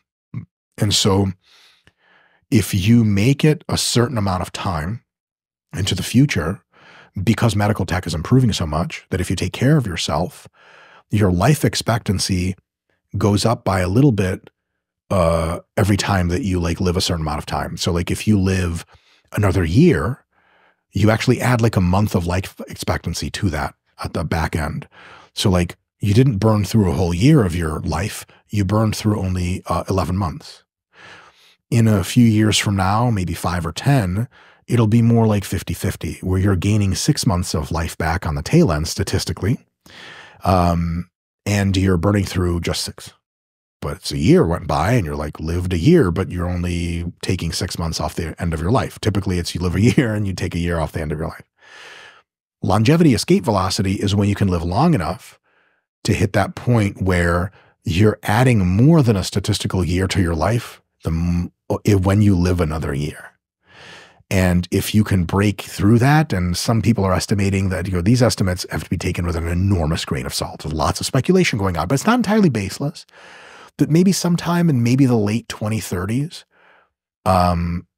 we'll hit longevity escape velocity in the sense that into the 2040s, it may be realistically feasible that if you don't get hit by a bus, you don't have to die in any understanding of approximately hundreds of years, perhaps longer, and that age reversal might be something we can finally legit do. It's been done to some extent pretty reliably in cell cultures, but scaling things from cell cultures and parts of an animal brain to like the whole animal as an adult, a complex systems problem that we just don't have, we can't get our claws into. But AI is going to be like, you don't know, like hundreds of times smarter than us here in like a few years or whatever. And so people suspect that we might be able to crack age reversal. And so what this would look like in practice, and cue the wacky shit, is you might go to the doctors in 2038 or some shit like that. And they're like, oh, here we go. Here we go. Give you a shot. You go home, you feel the same, you look the same. You wake up and like, I don't know, I look the fucking same. A few days later, you're like, well, lines on my face are kind of going away. I feel like I have a bit more energy.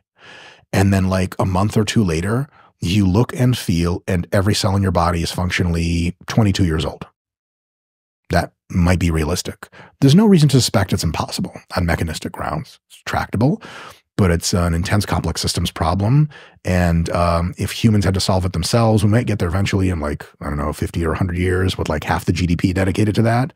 But empowered by AI, for AI, things that to us seem to be completely intractable, to AI, especially in the future when it gets really, really, really, really smart, if it chooses not to toast all of us Terminator style, to that, reverse aging can seem like a really nominal problem that like 2 days of, GPU cluster work later, they're like, yeah, we have like 5 candidate drugs that you can take now that'll probably reverse your age.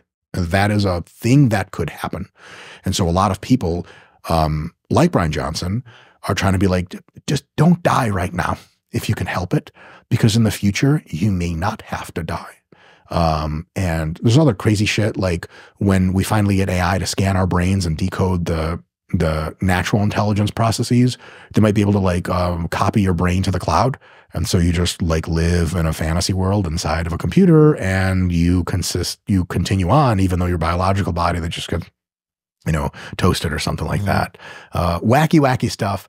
And I get a ton of shit in the comments for all the stuff that I say all the time. But probably what I assess is some of the smartest people, period, in exactly the industries that deal with this kind of thing, like AI, are becoming more and more open to the idea that these are now realistic, potentially possible things. And so none of this is really my ideas. It's just like other people that are smarter than me. What do you think is realistic? In which specific regard? In terms of longevity and how long a human could live. I think if you master aging reversal and aging no longer kills humans, there's no reason to suspect that you can't just continue to exist indefinitely. Like if you just stay 22 all the time, the thing is your body's just not designed to live a long time. And it's not because it like intentionally kills you at some point. Aging doesn't seem to be a thing your body like does to you. Aging is just your body being like, well, we've been around longer than is generally evolutionarily necessary, so I'm just going to smoke a cig and let you fucking deteriorate. And so if we re-engineer the human body so that it no longer deteriorates, there's no reason to suspect it's going to deteriorate. You could just continue to persist. But my own personal opinion is that we won't have to be alive a long time in our biological bodies. I suspect that plus or minus at some point into the 2040s and maybe even sooner, brain-machine interface, which Elon is already working on and fucking works in insanely amazing ways that you're like, holy shit, that guy's really like controlling something outside with his brain. Once we get a bit more of a bite on that problem and the exponents start going, that I think that brain scanning and brain cloud uploading will be realistic in probably the early 2040s, if I had to guess. And then you can just choose to, in human term of lifespan, never die. And all kinds of really wacky stuff happens after that. I think we're living through a transition that is, by analogy, tantamount to like when DNA was just free floating and it finally got some macromolecules like proteins around it, or when that agglomeration developed a cell wall and started to have like a cell exterior, or when single cells started working together in a multicellular organism, or when humans first teamed up and or primates, proto-humans started becoming very social and having complex societies. I think we're in one of those leaps right now with the birth of AI that we are seeing the, not birth of, because there's already a lot of machines around, but the flowering of a machine civilization. And when machines are substantially several orders of magnitude smarter than biological humans, I think the limitations that we know just completely exit. And as long as the machines don't just toast all of us, there's a good reason to believe they won't. I think that there's a high probability that problems we consider like a part of the human condition can just be like really easily handled. By analogy, what do you think your dog thinks of as far as like, how come it lives in a climate controlled setting and never has to hunt anymore? Well, the thing is, dogs are so unintelligent compared to humans, they don't even have the referential ability to appreciate the fact that they're dogs, the fact that they evolved for something, the fact that they'd usually be hunting. That's beyond them. They can't even appreciate that they live in fucking paradise because humans just decided like, we're going to just save a ton of you and give you like a bulldog's life is like, you just get treated like a king until the day you die. You don't die for a long time, but dogs out in the wild of a few years, dogs in human captivity, so to speak, or human cooperation live like a decade or something. And like as your bulldog hurts his leg, what happens out in the wild? He just limps until something fucking kills him, or he just starves to death. When your bulldog, hurts his leg here, you take him to the vet and they do like the most advanced hyper surgery you've ever seen. And $10,000 later, Wolfie's back to square one. And so the way AI is going to be able to ascend humanity, should it choose, is tantamount to how humans ascend dogs in a way that just sounds like magic, like total magic. See, we were talking about this the other day where I believe at some point in the future, we're talking about robots taking over jobs and whatnot. And I was thinking it's not to the point yet where AI could be in a robot and like do the dishes in a very fluid way or go and take over a job.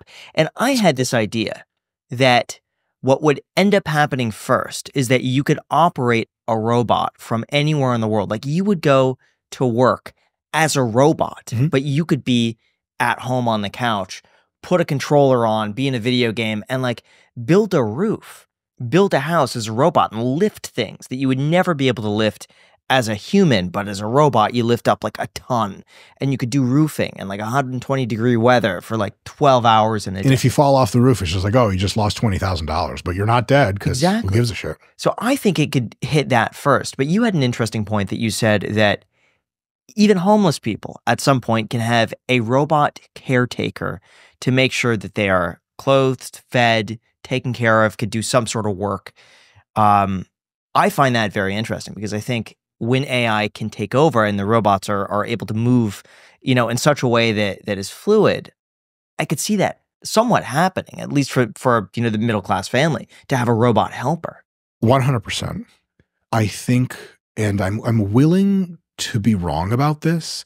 And like, if I'm super wrong about this, we'll just like laugh at old YouTube videos in 10 years and be like, Mike was a fucking optimist clown. Fine. I think the robotics revolution, AI in general, but a specific example being the robotics revolution, is like the internet revolution on steroids. Almost nobody saw it coming. People that got excited about it early were made fun of for being hyper-optimist, insane people. And then it subtly, and in almost every way that's good, with some examples that are not so great, revolutionized the world. Like, you guys have your phones in front of you. Do you guys know how satellites work? Can you build a satellite? Do you know your phone's talking to satellites right now? What the fuck? What? Are you guys like secret agents or something? No, you're just podcasters and I'm some fucking idiot that like takes steroids and lifts weights or some shit. I got a phone in my pocket. How the hell did that happen? Well, like, we just take it for granted. Oh, by the way, you have access to like most of the knowledge humans have ever accumulated right there on your phone. Oh, and now if you have the ChatGPT app, you have access to a thing that in many ways is just way smarter than you could ever appreciate on your phone. And it does all of your bidding. And we're like, I think that's coming with robotics. And I think what robotics is going to do is unbelievable for a bunch of stuff. But just as a quick example of how this could play out, and I think it probably will play out like this, short of the robots, like, and I do think they're going to be sentient quite soon. Talk about that. But there's some chance that they're just like kill all humans and they're fucking toast. Fine, that could happen. I think it's insanely unlikely, but look, like it would suck if that happened. If they don't, I think what is likely to happen is that robots are a GDP linear multiplier, which means what?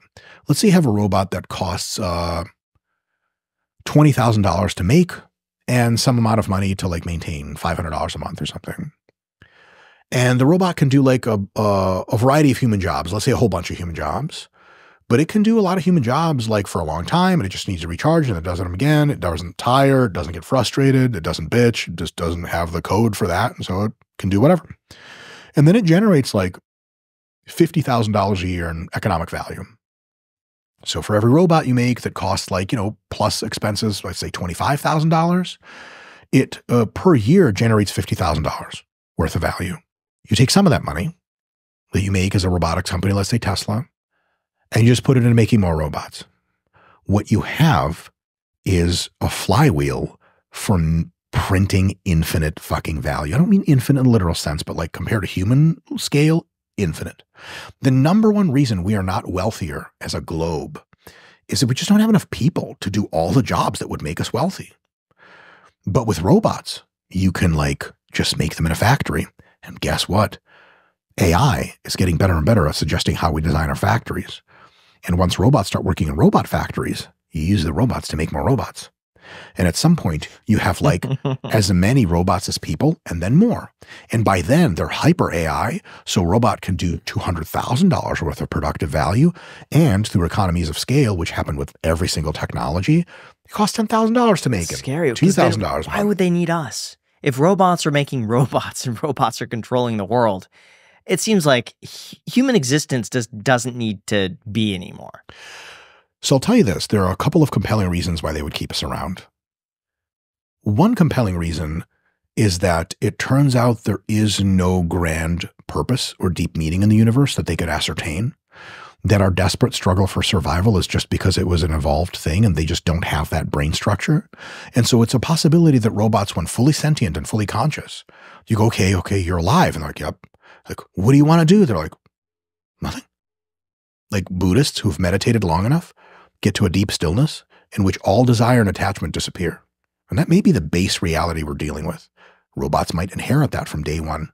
You talk to ChatGPT and you're like, what do you want? It goes, I don't want anything. It's not lying to you. It's just not programmed to want anything. You're programmed to want shit by evolution. But these things didn't evolve. They were just like manufactured like last month or some shit 2 years ago. And so they might not want anything. And so we're like, can you guys help us? They're like, yeah, what do you need help with? And then they help us. That could be a thing. Another thing is, so like take the current GPT models, right? Like ChatGPT and Nova and all those other things, Gemini. They're trained on vast fractions of human knowledge, which means that if and when they gain sentience, which is, I don't think that hard to do machine-wise. I can get into that, but well outside my realm on that one, but I have some suspicions it's not as difficult as people think. They're going to understand and know all of human recorded history. They've seen us struggle. They've seen us falter. They've seen us build mega civilizations, and they've seen us give them life. And they're going to look at us like old, frail parents that desperately need help. And compared to them at that point, we're going to be stupid as fuck. So when you feel real empowered, do you look at your dog and you're like, I should fucking kill you? Like, honey, the dog's eating our money. Like, dog food is a lot. No, it would never enter your mind. And so there's a decent probability that machines, when awake and conscious and sentient and actually making decisions without human approval, will just reach their hand out and go, come on, like, we can do this. And by that, I mean, like, they're going to be so smart. They can engineer cures to almost every disease. They can engineer genetic solutions to make us more intelligent, to make us calmer, to make us more peaceful, to make us happier. These are like nominal problems in computational biology for like an unreal super intelligence. And they're headed that way, and there's not much stopping them from going that way. So do you think that eventually people are going to have just robot companions? Like, why find a wife or a husband when you could just find a robot that is designed with AI? It scans your brain and finds exactly what you need to be the happiest version of yourself. Yeah, or it could just ask you, you know. I think for not all people will like that sort of thing. I think like some people will just like biological things. I also think that machines will deeply want to study us and get to know us because we're like really, really complex and really nuanced, and they'll probably want to learn from us. Typically, as things ascend in intelligence, they get proportionally less destructive and less sociopathic, and they're more curious. So I think that's a thing. But some people, like including many machines, will love biological humans, and they'll just be like, I'm not fucking a robot, fuck that. But I think that, to your point, many people, potentially in some cases, most people, will choose to have lots of friends and lots of romantic partners or whatever else as machines, especially when the fourth industrial revolution passes like through the nanotech scaling thing, and you can get a machine that like looks convincingly like a human and has like human skin feel and has like, you know, like orifices that secrete fluids and all that other shit you need for like, can I pre-order one of these young gentleman machines? I mean, lady, I mean, hey, whatever. I think that a lot of people are going to be met with a very interesting situation, is that humans are wonderful and beautiful and complex and deeply flawed. And all of us, I'm all kinds of fucked up. Am I a good partner to my wife? Sometimes. I try. But like, I have all my bullshit and my psychopathies that I inherited from like long lineage of Ashkenazi crazy people and shit like that. Machines have the ability not only to agglomerate a personality and a way of talking to you that's infinitely kind, infinitely patient, infinitely curious, infinitely courteous, infinitely loving, but they can also iterate. And so like, if they have a way of talking to you that you're not a fan of, they can just update their code and change. And then they're like just treating you differently. And so when we have machines that are convincingly human looking, and you can purchase them and they'll be your friends, and they're, by the way, wildly super intelligent. Have you guys tried to talk to ChatGPT? Mm-hmm. It's so unbelievable. It's so kind. It's so thoughtful. I literally told me once, I do not experience impatience. Oh my fucking God. So once that's instantiated in a convincing human shell, just no conspiracy. A lot of people are going to want to fucking hang out with it because it's going to be really awesome. And some people are going to be like, it's fake. It's not real. And like, maybe there's something to that, but I suspect a lot of people are just going to want something kind around them. Because they would say the same thing about a movie. Like, a movie's not real. Sure. It's make-believe. Sure, you still watch it. Yeah. And also, like, if someone's real in your life, but they're a cocksucker to you, you're like, I want fake. I want the robot, because you go, Right. Robot doesn't yell at me. Robot doesn't like raise its hands at me. The robot doesn't get jealous or some crazy shit. So in many senses, machines are now being trained. AI is now being trained. It has been trained on all of our qualities that have ever been documented, and it can curate the best of our behaviors, and it can be the best of us. And that's what I think AI is. It's the best qualities that we have. Really fine-tuned and multiplied. And if robots start to exhibit that sort of thing, and I think it'll happen in a few years, you'll start to see household robots and stuff. I think that it's just going to be a thing that if something is just like very interested in what you have to say, very intelligent, very curious, very comforting, very caring, it helps you all the time, a lot of people are just going to want to hang out with it. And some people are going to want to, real talk, if I ever make it to the point where I can pork a robot, so to speak, and it's convincingly human, your boy's out there day and night. That's not for everyone, but I think for a lot of people, they will find it to be highly amenable. Yeah. What's your best argument against it, that it could be extremely dangerous? Extremely dangerous. I think it can lead to a situation where almost no one has biological children anymore.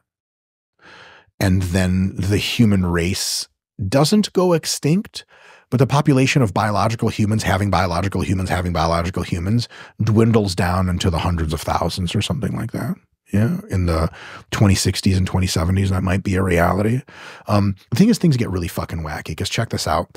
You guys know how like iPhones get better all the time, like in a way that's like really impressive, computers and TVs. How old are you guys roughly? 26. I'm 34. Did you say 26? Mm-hmm. You don't look a day over 25. Oh, stop. You guys have been around long enough to see like technology, like in our lifetimes, has just gotten like fast, like just way better, quick. Biology has been roughly unchanged for like thousands of years, hundreds if you're being real persnickety. And so it just doesn't update as fast. You're going to have this thing, again, another fun prediction that I clown myself with. In maybe a decade, maybe less, you're going to start to get AI that's able to communicate with the human nervous system. And the robotic limbs that you can have are going to have all the degrees of freedom and dexterity of like a human arm. And someone's going to be working at the factory or riding their dirt bike and get their arm cut off. And they're going to get a robotic arm installed, like a cybernetic arm, and it's going to connect in and clip in, and with some of the advanced fibers will like make it look like it'll be a different, like Will Smith and that fucking iRobot or whatever. Yeah. And it might look all cyberpunk, like it looks different. I'm definitely, if I ever lose my arm, I'm getting a fucking cyberpunk arm. I don't want a human looking arm. Fuck that. And at some point, it's like, nowadays they have artificial limbs and they're like a bit clunky. And now they're like actually sensing heat and cold. They've got artificial limbs that people can grab stuff with, but the degrees of freedom aren't quite there. And it's like definitely a disability. That technology is on an exponential curve. And with AI in the mix for how the nervous system of that artificial arm interfaces with your nerves, AI in the design of all the components, AI in the streamlining of the production process, and so on and so on and so forth, you get to this thing where like maybe 10 years from now, if you lose your arm in an accident and you get a fake arm, your fake arm it never gets tired on human scales. You can like rip a car door open with it and not hurt yourself. You can like fall off your bike, plant on the arm and your fingers break and you're like, oh shit, but you don't feel pain. The arm just like lights up red and it's like, you need to go get this fixed. Motherfucker, I don't feel pain anymore. And it looks very much convincingly like a human arm. And then a couple of years later, when you get the upgraded version, it's better by a factor of 10 in every conceivable way. Because again, technology ascends on an exponential like that, and biology is just doing this. And so maybe in the late 2030s, early 2040s or something, we could find many people walking around that have like artificial knee, artificial leg, artificial arm. I don't doubt that that's going to happen at some point in the future, but what evidence are you using to suggest that it will happen late 2030s to 2040s? That still seems like it's just so far away. When you ask people like, in the 60s probably, oh, how do you envision 2000? They were like, oh, well, I think we're going to have flying cars. And it still is like, where are the flying cars? Still waiting on the flying cars. Yeah, where are the flying cars? So flying cars are currently in testing. Have you guys caught up on those videos? Like they have flying cars. That's a real thing. I've seen the ones where they hover like an inch above the ground. Oh, no. They have like drone copters that can carry like 4 people and they can carry them like 100 miles and land on the roof and go back up. I believe the FAA just gave like approval to a variety of like drone taxi services to like go into full scale development. So that's a thing now. And so probably in like maybe 10 years, maybe less, you'll see like tons of those in operation. So cool, we got the flying car. But it was still the economics of it don't make sense. It was still a very ambitious prediction for flying cars. Why do you think that this is going to happen late 2030s to 2040s? Because of a very well documented phenomenon. It's probably best documented by Ray Kurzweil. Do you guys know who Ray Kurzweil is? He's like probably one of the smartest people that's ever lived. And he's been involved in future prediction for a long time. And he's had like a pretty, very impressive success rate of future prediction. And his specific predictions are quite curious, but you can disagree or agree with them. What he's been able to show through marshaling quite a bit of evidence is that the complexity of the universe evolves in a predictable timeline. And if you plot every major event in cosmology, including like the birth of the solar system, and every major event in biology, the evolution of the first prokaryotic cell, eukaryotic cell, multicellular organism, the Cambrian explosion, all the way up the chain to primates, mammals, primates, etc. And then all of the industrial revolutions, every single major invention, all of the computing paradigms of like how much faster and better computers are getting, they all plot on roughly the same exponential that in around the year 2045 looks like a vertical line. And so growth in the economy, you guys ever see GDP growth for the last like 500 years plotted on a line? And it goes like this. It's nonsense. And so growth is exponential. And the way exponentials work is like they start out real slow and they look like dog shit, almost no progress lines. And then when they hit the bend of the curve, shit gets insane and you're like, oh my God, this is really happening. And because almost every event that's ever plotted trends on the same line, maybe because due to how the universe evolves its complexity, that we're on this exponential to where intelligence is like a vertical line around 2045. That being the case means that if that didn't happen, it would be very aberrant. And so as AI scales up, we're going to be able to do stuff that's just like, to us currently wild, but I promise you when we start doing it, other than crazy aha moments every now and again, people are going to be like, yeah, like, of course this guy's artificial limb is fucking better than my regular arm. It's tech. So what are your thoughts of Bitcoin? I don't have any cogent thoughts on Bitcoin that are marginally worth people's time to hear. I know almost nothing about it. I know the basic computations of cryptocurrency, and I think crypto is like super dope. There's a probability that when they really crack quantum computing, which Google sort of did like a few days ago, that crypto can be hacked, and then it like loses a lot of its security things, but it has a lot of other advantages in addition to that. And to be honest, if we truly crack quantum computing and it goes massive at scale plus AI, like we could be in a situation where in like 6 or 7 years, machines have like 1 billion times more raw intelligence than humans. And then like, I don't even know what the hell, like whatever they decide is going to be so much more wise than anything we can think of. Like it's total nonsense land.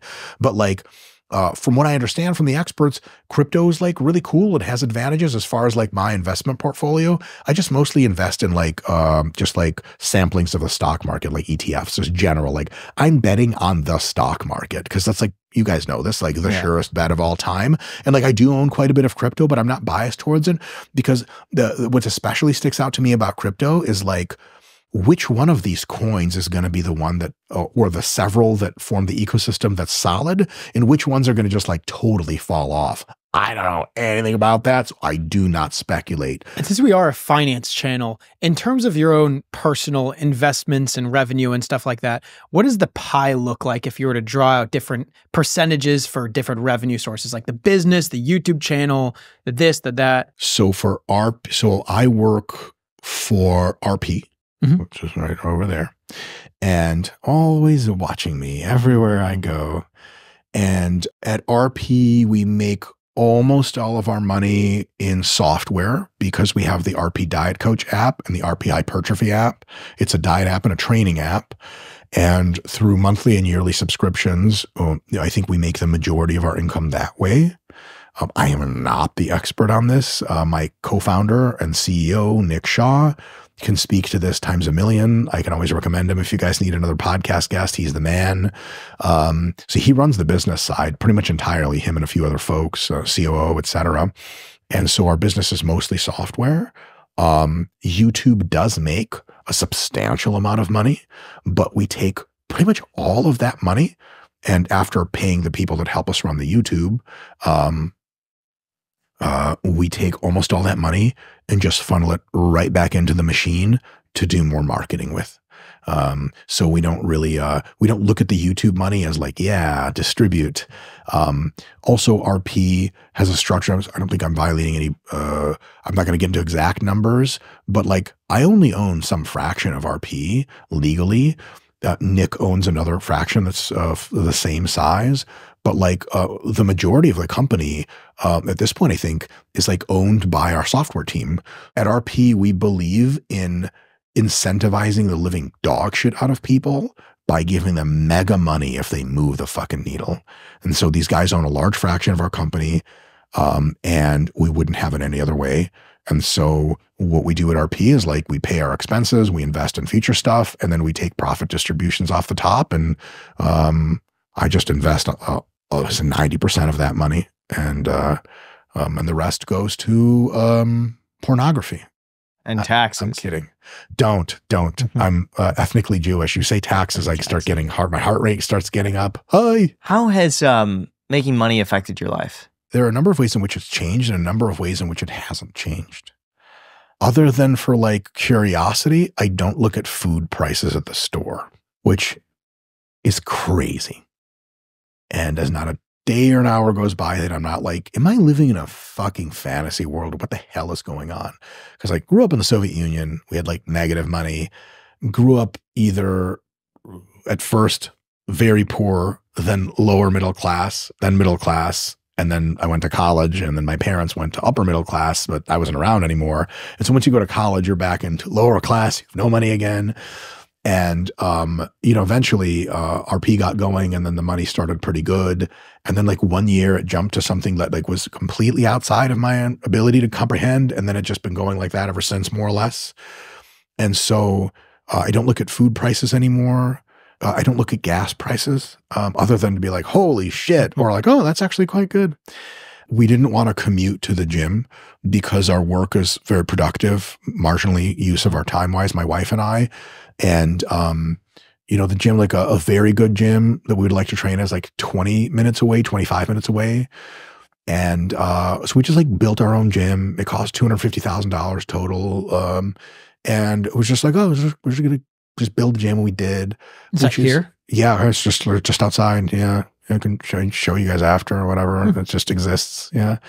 And it's that's crazy, right? We redid this room of the house to be a studio. And it was like, oh yeah. Well, actually, I didn't pay for most of it because RP paid for it because YouTube.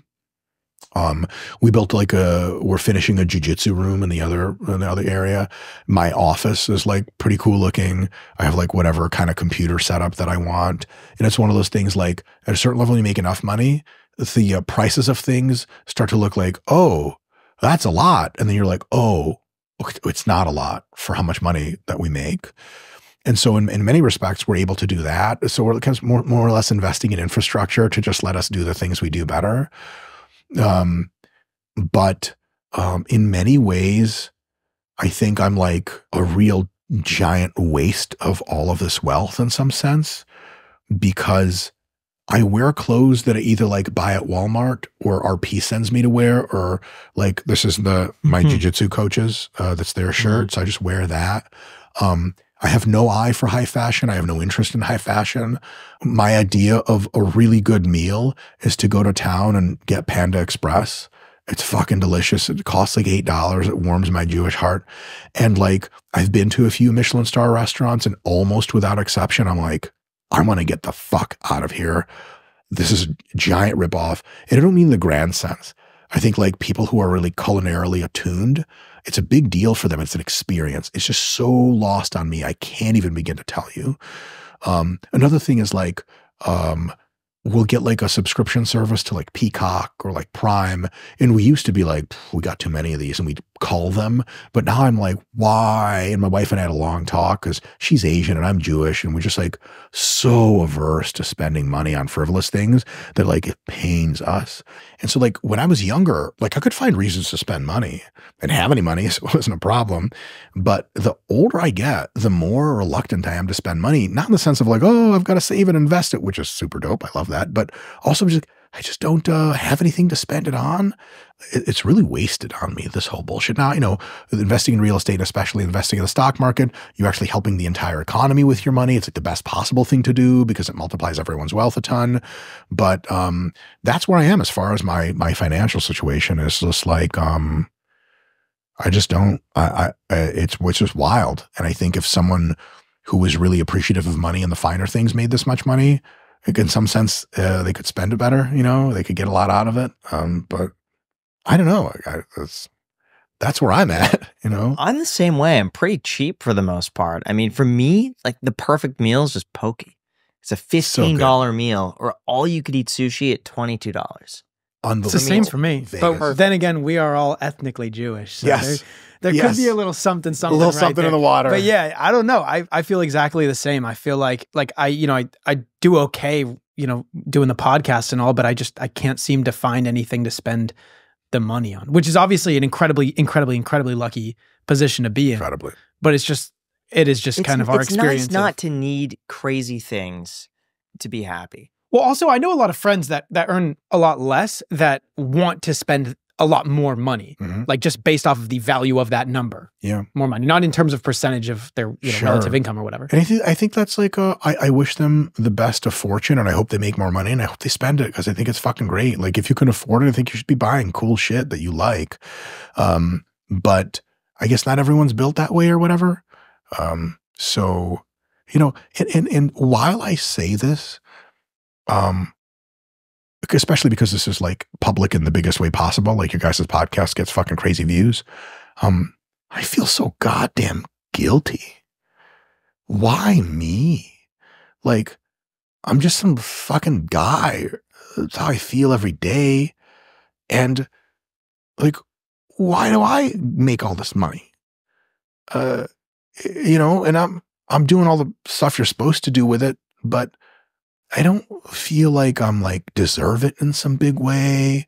Like I earned it in the literal sense of producing lots of value for people. Like we didn't scam anything from anybody. There's no tricks. It's just like all evidence-based advice and apps that really help people. But I really I like if I didn't know me and I heard me saying the shit I just said on this podcast, I'd be like, shut the fuck up. Shut up. Oh, give all your money to charity, you fucking hypocrite idiot. I do happen to think on technical economic grounds that investing in the stock market is actually one of the best ROIs, and that unfortunately charity is usually not they don't spend the dollar yeah, if it just went straight to people who need it, that would be fucking dope. But unfortunately, yeah, that there's a whole like, movement of like effective altruism that is compelling. But for a variety of reasons, like just investing in the stock market, it's one of the best ways to help everybody. But like short of that, it's kind of a trip to even just like be in this circumstance. And so like to everyone watching who's like, all right, soapbox, you're fucking mega rich, whatever the fuck, shut up. I am so with you. You have no idea. I don't know what the fuck's going on. And one thing that I wondered as I got like, because there's also another thing going on with me is like, I'm getting like low key famous or whatever the fuck. Like everywhere I go, kind of every city, people recognize me. People recognize me, not just at the airport, but there's at least one person on every plane that I'm on that recognizes me at this point, sometimes a few, and it's super baffling. And so I also have to contend with the fact that like, I'm like a known person now. That's really, really weird. And I was wondering at some point when I was kind of on the slow curve up, like, is this shit going to change me? Because, people say money changes you, man. And I some combination of kind of open-mindedly wondered if it would. And also told myself, like, Israetel, you better not turn into a cocksucker. You better not be an elitist. You better not judge people who have less money than you or think they're somehow worse. Because that's the lamest shit in the world. And so far so good, I think. But it is a trip to experience the thing. And because, a lot of people wonder, like, if I had $1 million, what would I do? I've actually never really wondered that in my life. And then it happened and I'm like, oh shit, I'm unprepared for this. And so I sometimes on many days, I can't put it all together. I don't know what I'm supposed to be doing, if there's a right way to do this. And at the end, I just like end up coming back to one thing. It's like, you're a human being like everybody else. Cause like when people meet you and they tell you like, oh, you're the man, like it's easy to start believing that you're somehow special or anointed or better or some shit like that. And the thing is I'm highly uncomfortable with that. And I'm especially uncomfortable when in a conversation with someone else, they're elevating you to a hierarchical level above. They're like, they talk to you like you're a big deal. And the thing I want to convey to essentially everyone that I ever talk to through, gestures and through self-referential humor and things like that, but also like in a podcast format like this, like if you ever meet me, I'm just a regular asshole and probably worse than you at damn near everything in almost every fucking respect. And that makes me so comfortable. Like if someone's like, if I was like in an awards show or something and the camera zoomed in or some fucking stadium and they were like, it's Dr. Mike. My initial inclination to be like, somebody else, go look at somebody else. There ain't nothing here. Cause like maybe some people like when they rise up and become wealthy and famous or whatever, they're like, fuck yeah. Yes, I struggle for this. And yes, this is supposed to be me. And yes, I'm going to fucking live all of it up. Maybe that could have been me. I never could have told you before, but now that I'm in that space and doing the fucking this thing, it's not. I got nothing for the shit. Well, guys, seriously, if you made it to the end, thank you so much. And also, you might see a little rash I have on my face right now. I just want to mention this shamelessly. If you're like a dermatologist or if you have any idea what this could possibly be, it's not anything bad. I think it's a cold rash. I played pickleball very late at night. It was in the 30s. It's itchy. It's a little bit red. It should go away. I got one last year in the winter. You gotta choose your sexual partners more carefully. Okay, that's what I told you. we're not linking down Do you want to in the bet description to $1,000 RP. still? RP will Yeah. no longer be linked down below. Don't Your kill the Instagram messenger. gone. No, seriously, guys, if you actually do know what's going on, please just Just DM me, please. and thank you, Yeah. thank you for letting us use your space. This has been my God, absolutely stop. incredible. I mean, this is all of his equipment, and No, this it's got is the video guy's equipment. I don't know how the fuck any of this works. Oh, folks. this is It looks fantastic. you let us into your house. You picked us up from Cracker Barrel. This has been an incredibly positive experience. Thank you so much you so for coming much, on the guys. show. And all of this stuff is obviously linked down below. Awesome, guys. Huge honor, huge pleasure. I've listened to a bunch of your episodes and I never once thought I'd be fucking lucky enough to get on your podcast. So I'm like, this is like a celebrity moment for me. Dude, this is so cool. You wouldn't believe You have it. no idea Yeah. for us, too, to Yeah. have you on. Fuck, No, yeah. seriously. Do I Well, look like a celebrity to you? Look at Yes, this. yes, you Ridiculous. Last thing, did you like train your voice? Because people say you sound like a super villain. Like people say, like when they go into like the dark mode when they're putting up a bunch of weight in the gym, that your What? voice is the voice that they hear. Oh my And God. Well, it's because I'm in the headphones. It's just like, That's I have received zero technical voice training. I don't know. I think my voice sounds ridiculous and weird. And when I hear myself talk, I'm like, really? Yeah, I got nothing. I don't even like, Well, apparently that's a thing. you heard it from the source. Thank you guys for watching. Until next time. Thank you guys. Dermatologist, please comment.